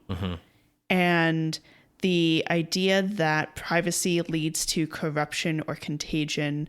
We get a lot of like shots of Miss Giddens being like grossed out by like bugs and stuff. And that's something that like resonated with me, because I do get a little like grossed with the idea of like contagion and bugs and stuff like that. So that was something that resonated with me for like this like core fear that is also a little like irrational as well. I think your statement about religious fanaticism is on the money. And I don't think it's a case of like being tied to a specific religion either. I think it's like her own upbringing and not being able to reconcile like how she interpreted her upbringing with what is considered like proper and what you're allowed to talk about. And I don't think anything like happened to her as a child, but I would imagine that in a small house and with many siblings, you overhear your parents and you're not able to talk about the sounds you're hearing and how to reconcile that with like proper upbringing and stuff like that. So proper is in like Victorian proper. And the idea of her being a spinster, she has no experience of her own. And regardless of why she's coming out now to get her first job, it implies that she has been sheltered for her entire life. And the first person that she really seems to engage with is the uncle, who, as you said, is a rake himself. And says all these things up front about like, oh, the children, I'm really concerned about the children, so that's why I'm hiring you, but also don't fucking talk to me. I do not give a fuck about these children. I do not have room in emotion or my mental capacity to give a fuck about them. Yeah. And the fact that like he says the words that she says in her prayer is particularly interesting to me, because it's like she is repeating what he said, but we see her repetition first. Right. The movie ends before like the end comes up with a shot of her praying again, same as what we saw in the credits. So to me, that's her. We see her praying at the end of the events of the story during the opening credits. Yeah. And I think that also falls in line with the idea of Gothic novels. And I heard from a friend of mine, you're hearing about these events that have already taken place. Yeah. Now, this is like England, so it's more than likely that it's Protestantism versus Catholicism. So I don't think it's necessarily a case of her confessing to someone in like a priest confession kind of thing. But I think she's confessing to God in her own prayers. Yeah. But in any case, that's a little bit about what's going on with her and the idea of like, you know, you're confessing this to God. You have no privacy to God. She's given total authority over this house. So it's not that she sees herself as a godlike figure, but she should have what I think it's called like a patriarchal view of like raising someone. You know what I mean? She's kind of trying to take on that role. Yeah. So these children are not allowed to have any kind of secrets. And even if they tell the truth, that's clearly not what it is, because it's not what aligns to what she believes something is. So her belief is what's truth, not the actual truth. There's no objective here, like objective truth here. These children are also very troubled. Their parents are dead. The people who they had assigned in their head, like a mother and father type of figure, they are also dead very recently, in a very traumatic way of like finding the bodies and living in the same place where those people died. And yeah, feeling pretty abandoned and only having each other. I think their behavior shows that they are not okay, but I don't want to say that they are at fault for like their behaviors. I think like they're normal considering. They're normal considering, yes. There are some things that Flora does that are concerning. Like at one point, she asks if tortoises can swim. Miss Giddens says no, and she's like, that's what I thought. And then she pulls Rupert out of the lake, and she's all very matter of fact about it. And it's like, okay, that's a little weird, but also she's 8, and she's trying to figure out how to human. And like, you ask questions about the world, you trial and error, and like, it's not in a malicious way that she's trying to hurt Rupert. Even when Miles throws Rupert out the window, it's in a very like, I don't want to say tantrum, but in a very... But it is like he's upset, and he's just acting on being upset. Yeah, these kids are just being kids. And yes, they had poor role models in Quint and Jessel when they were alive. But it's not a fatal flaw of these children. It's kind of interesting to see the way that this movie depicts the like psychology behind a surveillance state. Oh my God, we're just balls deep going in. Well, because like Giddens, is like, I'm here for the children. Yes. Right. And I'm going to do what's best for them. Exactly. And she's convinced that something is wrong, but there is no evidence that something is wrong. And so therefore, the absence of evidence that something is wrong becomes evidence that something is wrong. Like, oh, clearly everyone's hiding something from me because I have convinced myself something is wrong, but I can't find evidence of it. And so once you're convinced that everyone's hiding something from you and that there's a conspiracy against you, then we get to the part of the story where she's like, we have to be watching these children all the time. And it's justified as like, in case the ghosts possess them. But really it's about like, I can't find any evidence that they're being bad, but I know they're being bad. So I have to watch them all the time so I can see that they're being bad. At which point any bad behavior becomes evidence of the grand conspiracy rather than just like, the normal 1 out of 20 times that a kid's going to behave badly because they're a kid. You know what I mean? Yeah. Like where if you were just taking like a chiller attitude about it, you'd be like, yeah, they stole a cookie from the cookie jar one time, but like otherwise they're fine. Right. So you see this like psychology in Giddens that comes from that very well-meaning place of like, I'm here to help the children.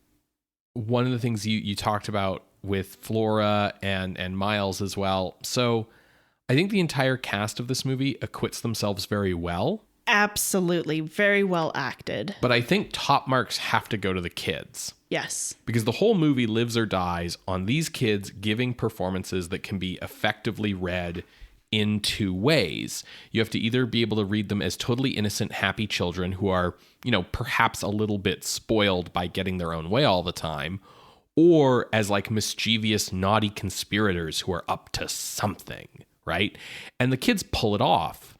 I think a lot of credit is probably due to Jack Clayton's direction, because with small children like this, it's really the director who is needed to like get what you need from them. But still, like in a creepy child movie, your kids have to be good. And it is wild the extent to which this movie really lays the template to be followed by future creepy children movies. Yes, which is also like wild because this came out after Village of the Damned. Right, one of these kids is in Village of the Damned, but I feel like this movie really hits that note so much better. From the singing, right? Like, where does like that cliche of like the creepy children singing the creepy nursery song like definitely comes from here. Like, I don't think we've seen it before now. And then you've got like the strange faraway looks in their eyes and like the whispered kind of weird non sequitur responses. Like, it's really well done. And there was so much stuff where I was like, wow, every creepy kid in a movie still acts exactly like these kids. Yeah. One of the smarter things that the movie does is the way that it lights and frames Miles. Cinematographically, it treats Miles as the male lead. Yes. It's this positioning that I think begins Miss Giddens down her journey of confusion. She finds something in herself and projects it onto the children. Yeah. In my interpretation. So I think what we have here essentially is this. two children have been through a traumatic experience, right? Miles found Peter Quint dead, and for his trouble, he gets sent away to boarding school. Like, that's very clearly what happened. It was like, the uncle was like, I don't know how to deal with this, so you're going away to boarding school now. Miss Giddens leaves home as a pastor's daughter for the first time and meets this young, precocious boy who's at the cusp of his adolescence. Like, if he has not hit puberty yet, he is like right before it, right? He is like at the very edge line of that transformation. Giddens doesn't know why he was expelled. So her mind kind of wanders, right? And has to like make up things and come to conclusions based on what little evidence that she has. And so she hears of this bad man and his affair with Miss Jessel, and she imagines what sort of behaviors got a boy expelled. You know, especially if you think of Miles as like 12 years old and he's precocious and he's doing this rakish kind of behavior to her. And it's like, ooh, what did he do at school that got him expelled if this was his role model, right?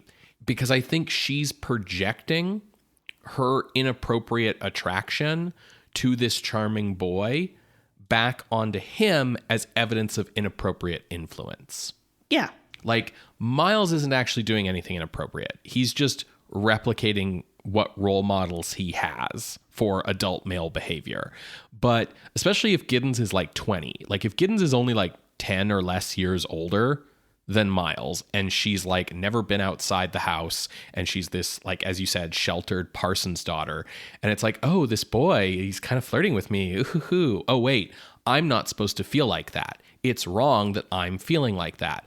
Like, a young boy shouldn't be making me feel that way. Am I wrong?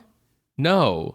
It is the children who are haunted. Yes. Right? It's like, I couldn't possibly be the one who's wrong in feeling this way. So it must be something evil in him that's bringing out this feeling in me. And he's a child, so there can't be anything evil in him. So it must be possession from these ghosts I'm seeing. Like, that's kind of the train of thought that she's having. And I think, one of the things that's really notable about the movie that you did bring up in your plot summary is the way that it gives voice to what Miss Giddens' actual fear is in a way that the book doesn't, right? Yeah, we hear dialogue of like many different voices from the children, from who she imagines or how she imagines Peter and Jessel to have sounded, and like, shh, don't let the children hear, and just like things like that as she's wandering through the house, and it kind of grows. And we also hear stuff that's from the movie that's repeated, and it's like, whose voices are these? Is this real? Is this in her head? The movie's still very like tastefully vague, but the gist of it, I think, is that her fear is that the children were exposed to Quint and Jessel's, you know, abusive, hardcore sex life, basically. Yeah. Like, Mrs. Gross, you know, basically says that Quint and Jessel were like the lyrics of a Lana Del Rey song. Like, that like Quint would hit Jessel and Jessel would be kind of into it. Like, that's what's basically said. And that like they weren't super careful about like being seen by people, and the kids were following them around everywhere all the time. And so Giddens has this idea that the kids were exposed to this, and that the ghosts want to possess the children so that they can continue their sexual tryst in incestuous form in the kids' bodies. And so every time she sees the kids like walking along holding hands and giggling to each other, a totally innocent thing for a brother and sister to do, she's seeing it in like an incestuous sexual ghost possession context. Yeah. Right? Which is a wild fucking conclusion for her to come to on no evidence at all. Like, I think one of the things that's really interesting about the movie is that the haunting experiences that Giddens has ramp up as the movie goes on, as you'd expect in a horror movie. But she comes to like her conclusions about the ghosts and how much of a threat they are very early, like halfway through. I think you paused because you had to like use the bathroom after she said the name of the movie, of like, oh no, the innocents, we have to protect them. Yeah. It was like halfway through, and we had gotten like bits and pieces the of slightest like, little haunting. Yeah. she comes to this conclusion far before things actually get really wild, you know? Yeah. So it's almost like she becomes very obsessive over the potential contagion of these children. Yes, exactly. She has an obsession about sexual corruption on morality that, you know, as you point out, doesn't maybe seem out of place for a parson's daughter. Yeah. Right? Like if she was raised in a very like Puritan kind of household, and now she's out to do good and help people by judging them and seeing corruption and immorality behind every shadow. And she has this line that is like so telling of the influence that her father's religion had on her. She says, "My father taught me to always try to do good even when the person refuses the help." Yes. Yeah, absolutely. I think the ghosts are real. I think they're almost too specific not to be real. I already talked about, I think the movie plays with it enough that you can read it either way, but like my take is the ghosts are real. But I think, as I said, Giddens' mistake is thinking that they are haunting the children when they are haunting her. She shows up at Bly. The ghosts start appearing. She's the one imposing herself on their domain after all, right? They were here to look after the children, and now this new person is here to look after the children. So, like, of course, they're haunting her. Meanwhile, I think it's really interesting that Mrs. Gross reports that, like, even if Quint and Jessel had, like, this dark and bad relationship, the kids idolized them. And Gross is very clear about, like, the kids were always super well behaved and great and well adjusted and fine until you got here, Miss Giddens. And all of their activities with the kids were wholesome, like dancing or horseback riding. It's very clear, it seems to me, that, you know, no matter what the darkness of Quint and Jessel's relationship with each other was, that they, like, comported themselves positively around the children, right? Which is a totally possible thing to have occur. The only negative effect they've had on the kids should have been obvious to Giddens, and yet isn't, which is the trauma of their deaths. Yes. Like, Giddens has no seeming reaction or connection to the idea that, like, the kids might be upset because the people who used to raise them are dead. Instead, she's convinced that they are having this bad effect from beyond the grave. Yeah. Yeah, that's why, like, her, like, reaction to Flora just almost doing, like, a 180 is confirmation that, oh, the possession has taken hold and we just need to get Flora out of here, and not, you have severely overstepped your bounds and made her face a traumatic experience in a way that is in and of itself traumatic. Yes, exactly. Giddens is so convinced that they must have been corrupting the children in life that she doesn't even consider the effect that their death had on them, right? So she forces Flora to confront this, like, your mom figure is dead. Don't you know that? And Gross, after that, like, says, like, I've been raising children for many years, and I know that, like, it's not actually healthy to do that, which I think is, like, a key thing between Gross and Giddens in terms of Giddens' own inexperience, right? That she doesn't have the experience to know that that's not a good thing. And she doesn't have the experience with children to know that these children were fine. Yeah. Right? That this is normal. It's clear to me that Giddens is seeing mischief and conspiracy where almost none exists, right? Or at least the mischief that is typical for children. Well, it's like the thing about Miles going out in the garden where he says, like, oh yeah, like, Flora and I planned this whole thing to, like, freak you out at night so that you would go to find Flora and see her looking out the window to see me in the garden, because we wanted to do something naughty for, like, attention, basically, so that, like, you'd have something to do. Because they are also worried that if she's bored, she won't want to be a governess there anymore. They don't want to lose another person in their life. Right, exactly. And so that's the conspiracy, and he admits to it. But again, like in the surveillance state, you can, like, admit to a crime, but if it's not the crime that you are supposed to admit to, then you must still be lying. Yeah, and then the fact that you admitted to something still shows that you are not to be trusted. Exactly. She jumps to such, Giddens that is, Yeah. jumps to such extreme conclusions that I think it's pretty clear that Mrs. Gross thinks Miss Giddens is nuts. Yeah, especially her reaction when she's told to tell the truth to the uncle. Yeah. She's like, okay, A, what is the truth? And also B, the truth is that you're fucked up. Yeah. But Miss Gross, of course, can't do anything to naysay Giddens because Giddens is in charge and we're in this Victorian stratified class structure thing, right? Where like, so like Miss Giddens keeps going to Mrs. Gross and being like, well, you believe me, don't you? And like, you're going to help me, aren't you?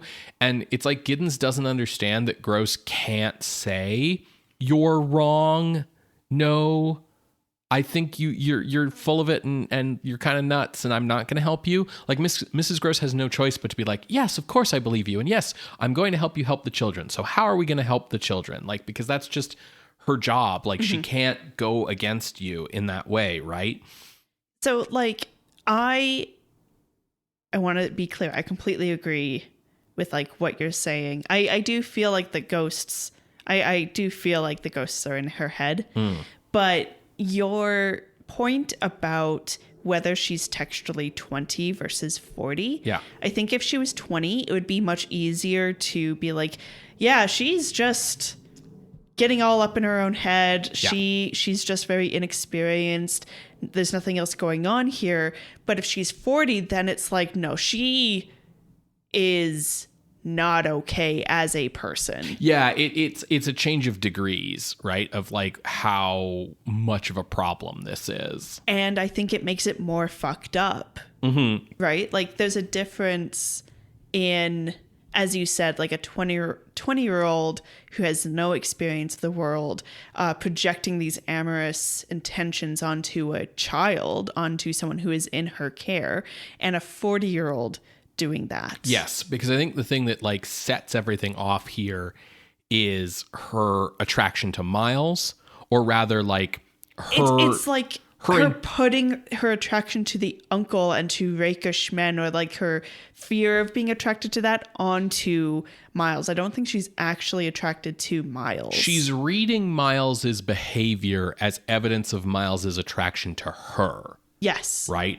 And then because she's reading that in, that's setting off these alarm bells in her head about like, oh, he shouldn't be behaving this way. But I think she's just reading her own like she's reading into it. She's projecting, right? It's like if you have like, I don't know, like a little girl at like a talent show at a school and she's dancing to like, you know, Nicki Minaj, or I don't know, Nicki Minaj is such an old reference now, but like, you know, like she's dancing to Sabrina Carpenter or something.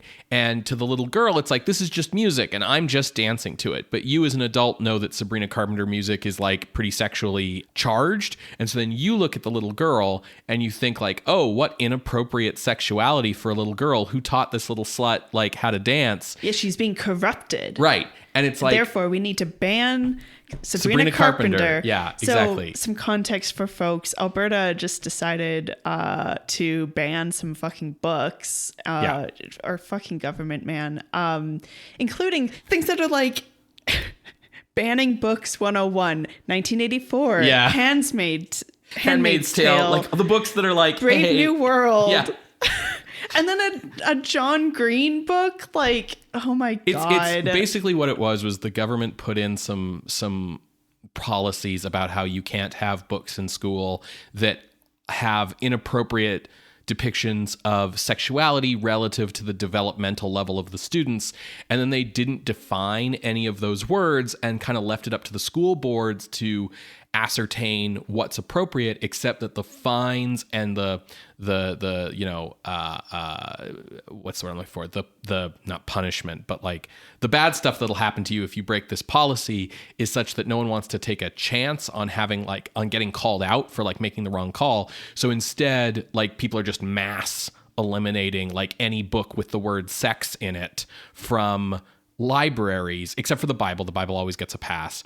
And like, this is very similar to what we've seen happening in Florida and other places in the United States. Oh yeah. Our premiere, like, she loves the Florida guy, Ron DeSanto. Is that his name? Santis.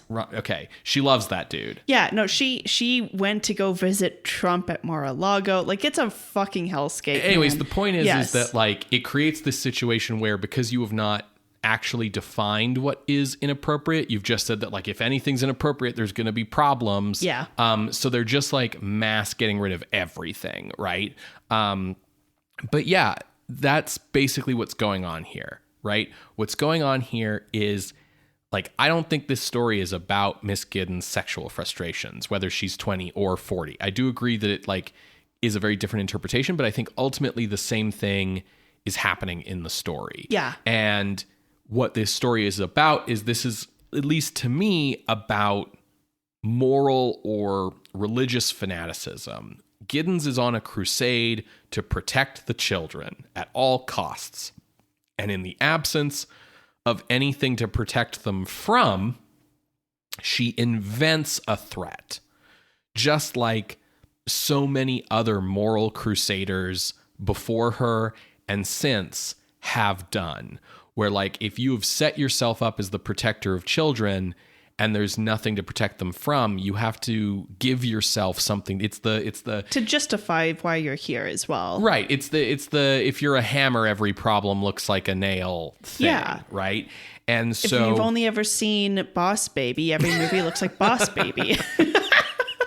and it's, you know, this thing where like, if you increase the police budget, right, then you better find things out there for the police to do with that budget. If you give the cops tanks, they better have something to use the tanks on, right? Yeah. Otherwise, why did you give them fucking tanks? Right. Why did you do that? And so, in the same way as so many other moral crusaders, I think Giddens' efforts to protect the children are what, in fact, destroys the children. Yeah. Right? Like, she's praying, like, I came here to save the children, not to destroy them. And it's like, well, you are the one who destroyed them, right? She re-traumatizes Flora by forcing her to confront the memories of Miss Jessel, right? Which, like, Mrs. Gross is smart enough to acknowledge, right? Mrs. Gross says, Giddens says, like, oh, I made her see that woman. And Mrs. Gross is like, you made her see a bad memory. Yeah. Right. And like, Flora's like screaming and crying, and like, Mrs. Gross knows what's up. And then scaring young Miles to death by forcing him first to admit the way that his issues from finding Quint's body dead caused him to be ostracized at school. Because that's clearly what's going on there, right? Yeah. Like, he found his father figure's body dead, got sent away from his home to boarding school, which probably... Away from his sister. Right, which probably felt like a punishment. Yeah. And then he was acting out at school because of it, because he's traumatized. And the school was like, we don't know what's going on here, because, of course, probably the uncle didn't tell them anything. So they expelled him and sent him back home, right? And he talks about how he's not like the other boys and all this kind of stuff, right? And so he gets ostracized at school, and she's like forcing him to talk about this, which is probably super uncomfortable for him, and then screaming at him about Peter Quint until finally his little heart just couldn't take it anymore. Yeah. You know, that's what happens. Like, she killed him, right? 100%. He's right. She is totally, utterly insane because she's a total fanatic. Yeah. Yeah. Cool. I'm glad we agree about this movie. Yeah. Yeah. We have some like differences of like... I think specifics. The ghosts might be real and you don't. Which is wild. I did not anticipate that. But I think, like, to me, it makes the movie more terrifying if she's 40 and it's all in her head. Mm-hmm. Whereas I'm kind of from like, she's 20 and the ghosts are real. But like, also, not, those two things only change, I think, the degree to which certain things are interpreted in the story. It doesn't overall change the story. You know what I mean? Yeah, yeah. Oh man, at the end when like we see a close-up of Miles's face, and she's like, I was like, don't be weird, don't be weird. And then she kisses him, and I was like, fuck this fucking movie. It's so, what a fucked up movie, man. Yeah. And it's like, it's because he's the male, he's the male lead. She's the female lead. So yeah. she's like, well, of course we have to end up together. And it's like, exactly. Bitch, he's dead also. But also he's like 8. Yeah. Fuck off. Anyways. So as a movie, fucking amazing. Watch this movie if you like cinematography that gets to be its own thing. Like, I would say if someone was like, I want to find a movie that just does what it fucking wants with production and with like telling its story in a visual medium, I would be like, hey, you should watch Poor Things and you should watch The Innocents. Sure. I think this movie has very creepy cinematography. Yeah. Very artsy editing. Yeah. I'm going to admit something. I kind of wanted more. I kind of wanted this to be creepier and scarier. I kind of felt that tepidness a little bit in it. I kind of felt that like, oh, we're making a respectable ghost story for adults. And so like it is creepy. The ghosts do look creepy. The editing is creepy. Like it is effective, but I just wanted a little bit more out of it. And you know, I talked so much in the intro about like all these things that Freddie Francis did to like achieve the look of this movie and achieve the atmosphere in this movie, right? And it all makes me think of that meme from the Invincible animated series, like the dad and Invincible. Oh, see what they have to do to be like us. Yeah. So it's just, to me, it's Val Lewton, Jacques Tourneur, and Nicholas Musaraka. They're Invincible and Invincible's dad looking at the Jets, and the Jets are Freddie Francis and Jack Clayton, and it's Jacques Tourneur, you know, looking at Nicholas Musaraka being like, look at what they need to mimic a fraction of our power.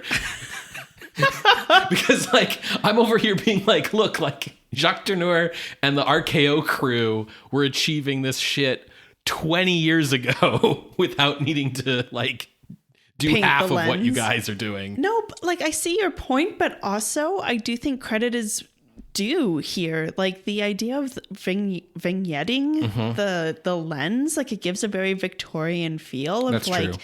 Gaslight as well.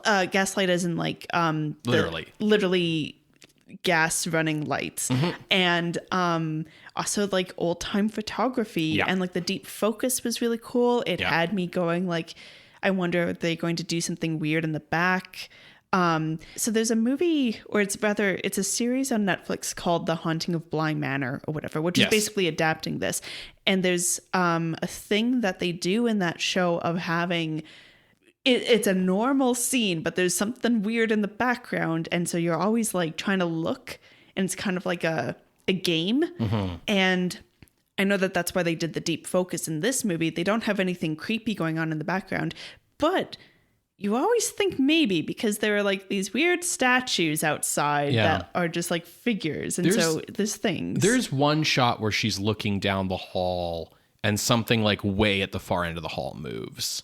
Like, I swear. Yeah. But that's why like when she sees the woman in black during the hide and seek thing, to me, that was her brain playing tricks on her. Yeah, we haven't even talked about Haunting of Bly Manor, huh? I was like, that came out in like 2022. I think I was like, I'm not dealing with that. I'm gonna make so many people mad at me right now. I don't like those shows. So I tried to watch Haunting of Bly Manor. Yeah, and it kept fucking going. It just kept fucking going, and I was like, what are we doing here? Haunting of Bly Manor was like the second season, and I think Haunting of Hill House was the first one, which is based on the Shirley Jackson novel, which we'll be watching the movie of, down the line. And that first season like missed the point of that book so hard that it made me extremely mad, especially that everyone liked it. Everyone was like, this is so good. And I was like, this is so bad. And so it made me very much not inclined to like Haunting of Bly Manor. And then he did Fall of the House of Usher and like completely missed the book. Like, don't like that guy, and I don't like his shows, and everyone can be mad at me for it because I know he's very popular and everyone really likes that stuff right now. Man, he, at least with Haunting of Bly Manor, I can say that like he nailed it when it comes to like adapting Gothic, but almost a little too hard of just like, oh, let's just like throw a bunch of it felt like watching Lost again, of just like, just fucking tell me the story instead of trying to derail me. Just fucking tell me the story. So that's, I kind of got fed up with He is Bly. very good at Gothic, and it's cool to see someone doing like a modern Gothic thing, and I get that's why everyone likes him. I am very much someone who's like, if you're going to adapt a story, like do the best job you can to represent the story that the author created, not use the names from the story as things to convince people to give you money to tell some other story. I really don't like that, and I don't like that that's such a common thing in Hollywood these days. Anyways. So I think that's a good point to transition to talk about. I think this is a really good adaptation of the novel. Mm-hmm. I can't speak to how well it adapts the play because fuck if I know.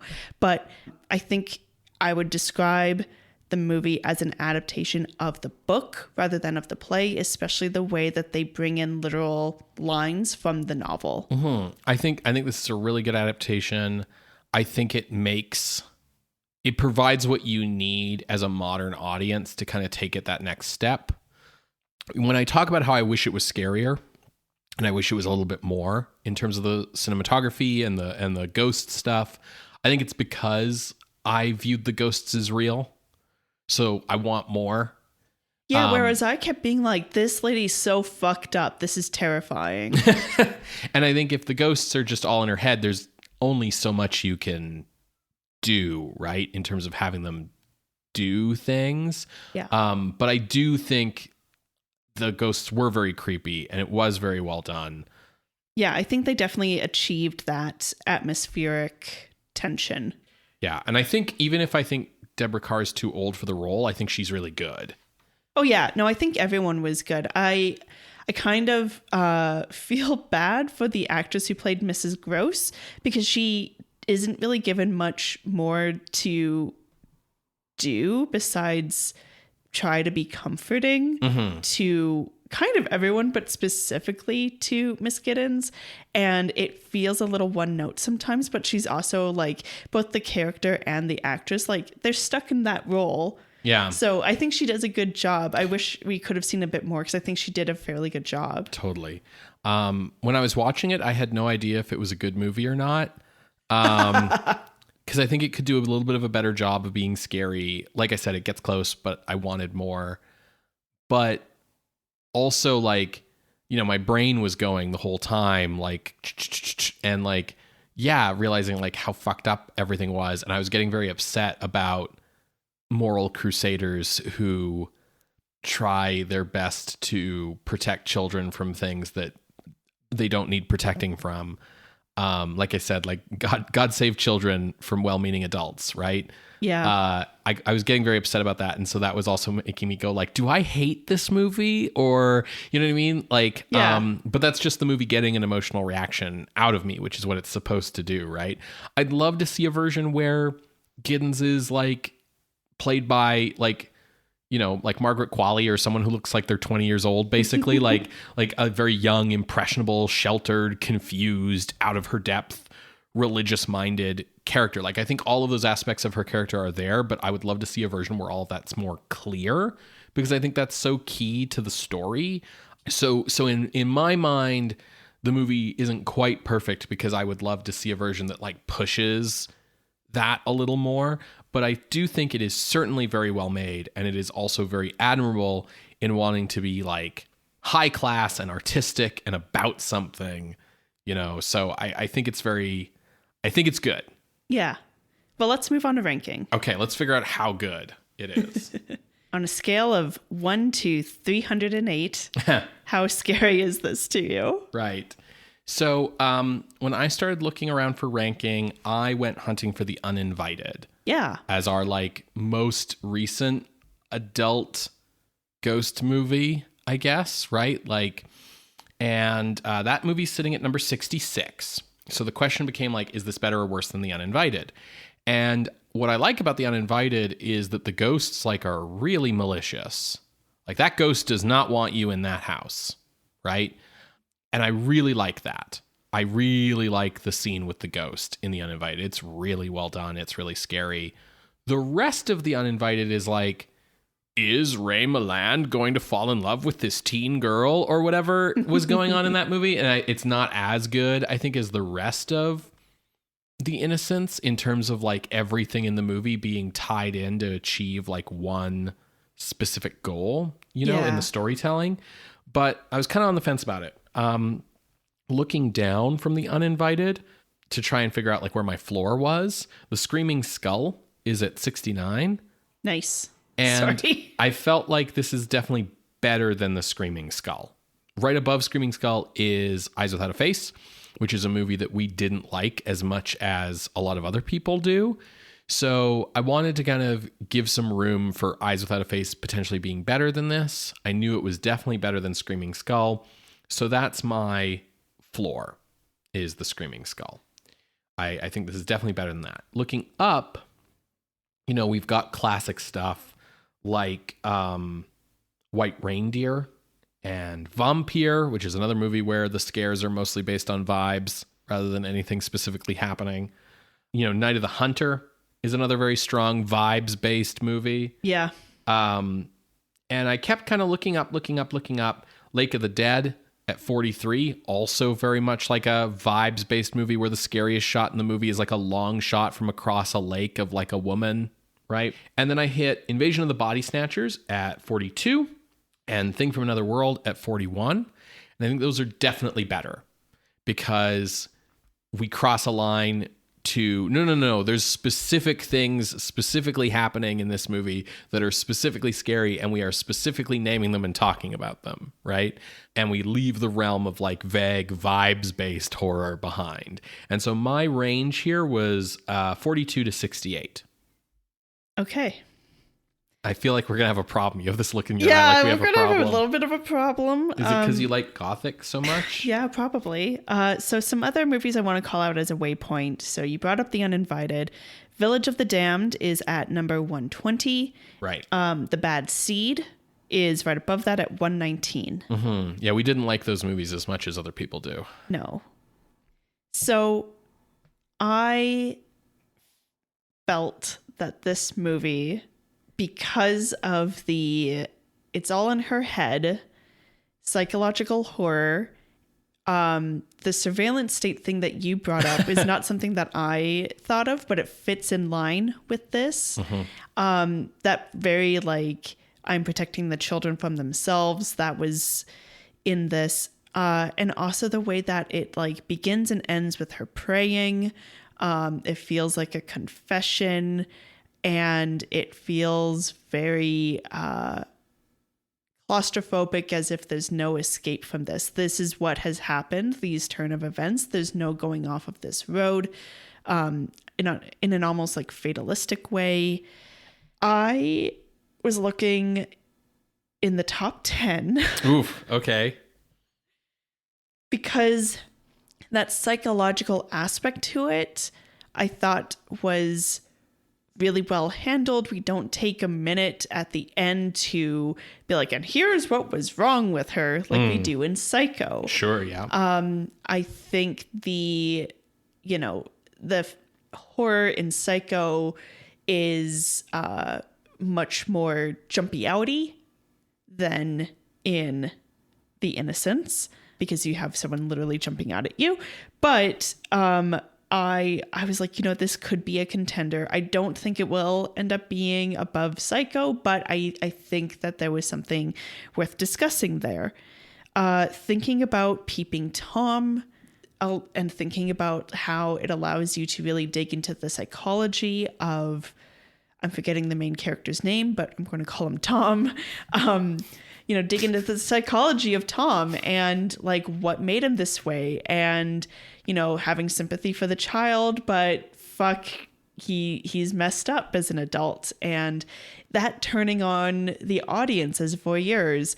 And I think that that's really strong when you think about The Innocents and also thinking about yes, people really like this movie as critics, but it didn't do as well as Jack Clayton was hoping. I think it has a similar thing of like, fear of teens and fear of children. That's a growing theme as we head through the 60s. Like, see it all the way into like Star Trek and Charlie X and all that. Yeah. And the generation gap. Yeah. And this movie's kind of being like, is that right? Like, you maybe shouldn't be scared of the children, causing some people to like reflect on that and them not really being sure how to engage.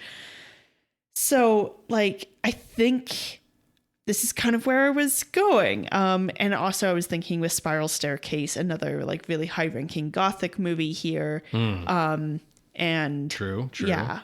So I was looking in this area. I didn't have a specific spot checked out, but this is how high I was looking. I don't think I can go higher than Isle of the Dead, which is at 21. That's fair. Like, I think that for me is honestly like a spot where the list transitions from movies that I respect to movies that I think are actually scary. And I don't think I can go higher than Isle of the Dead with this movie. I think Isle of the Dead is scarier than The Innocents. Yeah, and that idea of like the person in charge of these people is a fanatic, sees contagion everywhere, and that feels very comparable. In the case of Isle of the Dead, it's literally the plague that he is fanatic about. Yeah. Versus a moral contagion, which I think is scarier. Like a moral contagion, like the moral contagion being the motivating factor for this for sure. person. I think that The Innocents is talking a lot about a lot of interesting things, and I think we've had a very interesting discussion about it. But I also think that it is still, because it is an adaptation of Turn of the Screw, vague enough that I could see someone watching this whole movie and not coming away with what we came away with at all. Like coming away with a completely different interpretation. Yeah, that's fair. In which case, like, then it ranks totally different. Like, you know what I mean? Like, I could see someone coming away from it with a completely different take. And because of that, I don't know how much credit I can give it for talking about certain things if whether it's even talking about those things at all is kind of up for debate. Do you know what I mean? Yeah. So right below our Isle of the Dead is Taste of Fear, from this very same year, and also kind of a Gothic callback, had some twists and turns. It had a bit more of the jumpy outy kind of horror. It's a much more modern. Yeah. And we were like near the end being like, what the fuck is happening? Yes. Because of like, she wasn't who she said she was. So I think The Innocents, honestly, like, other than it being in CinemaScope, if you told me it was from like 1944, I could believe you. Yes, I would do so as well. Yeah. I feel like maybe it should still go above The Curse of the Werewolf because of that consistency. Yeah, Curse of the Werewolves, honestly, we really enjoyed it, but it's kind of a mess. Structurally. Yeah. Like, whereas everything in The Innocents is like laser focused, working towards, like, it's very auteur. It's very like Jack Clayton knew what he wanted and got everyone rowing in the same direction. You know what I mean? Yeah. So I think it's a matter of like your tastes. So for Taste of Fear versus something a bit more old fashioned. I like the old fashioned, but I think Taste of Fear got me on a more visceral level. But I really respect the filmmaking in The Innocents. So that's tough. I do agree about putting it above Curse of the Werewolf.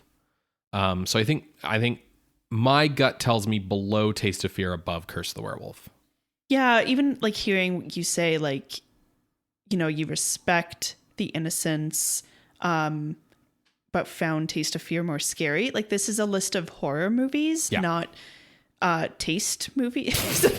Sure. You know, like it's respectable. It's not Sight and Sound's top 100 list. Yeah. I think for me, the idea of like, who can you trust If it was more from like the kids' point of Yes. view, it would be a bit more comparable. I think that's the thing, right? Is like the thing that makes the movie really horrific is that sense of like where what I'm coming from with it is that sense of how awful it is when like the person put in charge of like a bunch of children is maybe not the person who should have been put in charge of a bunch of children. Yeah. But ultimately we're not from the kids' point of view, we're from Miss Giddens' point of view, and it's about the terror of like, I don't know, being bad, incompetent at your job and fucking up because you didn't know what the fuck you were doing. Like, so to me, like, yeah, I get it. yeah, what is horrific about this scenario to us is something that we are bringing to the movie in our interpretation of it rather than something that's structurally inherent in it. So I think it should go below Taste of Fear, above Curse of the Werewolf. Yeah, I was about to say, you know, I think this movie is trying to be about something. That's part of why it's an A picture and trying to take itself very seriously. Yes. But I think what Clayton is trying to make the movie about and what its source material is purposefully vague about might be different things. So And I'm like adjusting myself in the like, no, it is about specifically something, and it being like, not really, though. yeah, and like, I think that the fact that you and I came away with the same reading of this movie, to me, shows that the reading and the meaning of the movie is very clear. But the fact that people have been arguing about what this movie is about for 60 years shows me that it is maybe not as clear as all that. People argue? Like, I know they argue about the book, but they argue about this movie? Yeah. People, like, this is like a classic write an essay for your film studies professor kind of movie. Oh, okay. So I think in that sense, like, we have to acknowledge that the thing that we feel really strongly about is not inherent to the movie, but is something we're bringing to it. But I still think that makes it, I still think it's cool, and I still think it's worth talking about, right? Absolutely. No, I like this. I like this spot. For sure. And I mean, it's not the top 10, but you brought me up like 20 spots from where I was looking, so. Oh, yeah. No, I feel good about this spot, even moving down from where I was. And I was surprised at the spot you had first chosen, but I am happy that we have come to this agreement. Nice. So entering the list at the new number 23 is The Innocents from 1961, directed by Jack Clayton. If you would like to see this list, you can go to our website, screamscenepodcast.com. There you can find links to the many episodes that we have mentioned today, as well as our appeals box. If you would like to contest this or any other ranking, you can drop us a line through our Ask box on Tumblr. You can email us at screamscenepodcast@gmail.com or talk to us on Blue Sky. Scream Scene updates every other Wednesday on SoundCloud. We are also available on iTunes and YouTube podcasts and many other podcasting apps. If you want to make sure you never miss an episode, you can subscribe through our RSS feed. If you'd like to help support the show, you can leave us a rating and a review on the podcasting app of your choice. Tell a friend about the show, share the show on social media, or head on over to our Patreon, where you can be like Leo R and join the Patrons of the Night for as little as $1 a month. Patrons at higher tiers get access to exclusive bonus content that we've produced over the years. So if you want to check all that stuff out, it's at patreon.com/screamscenepodcast. So, Ben, what are we watching next week? Next week, Sarah, we are looking at a Hammer horror sci-fi film starring Oliver Reed. Whoa, sorry. I got really excited there. It's called The Damned. Oh, cool. See you next week, Creatures of the Night. Bye. Bye.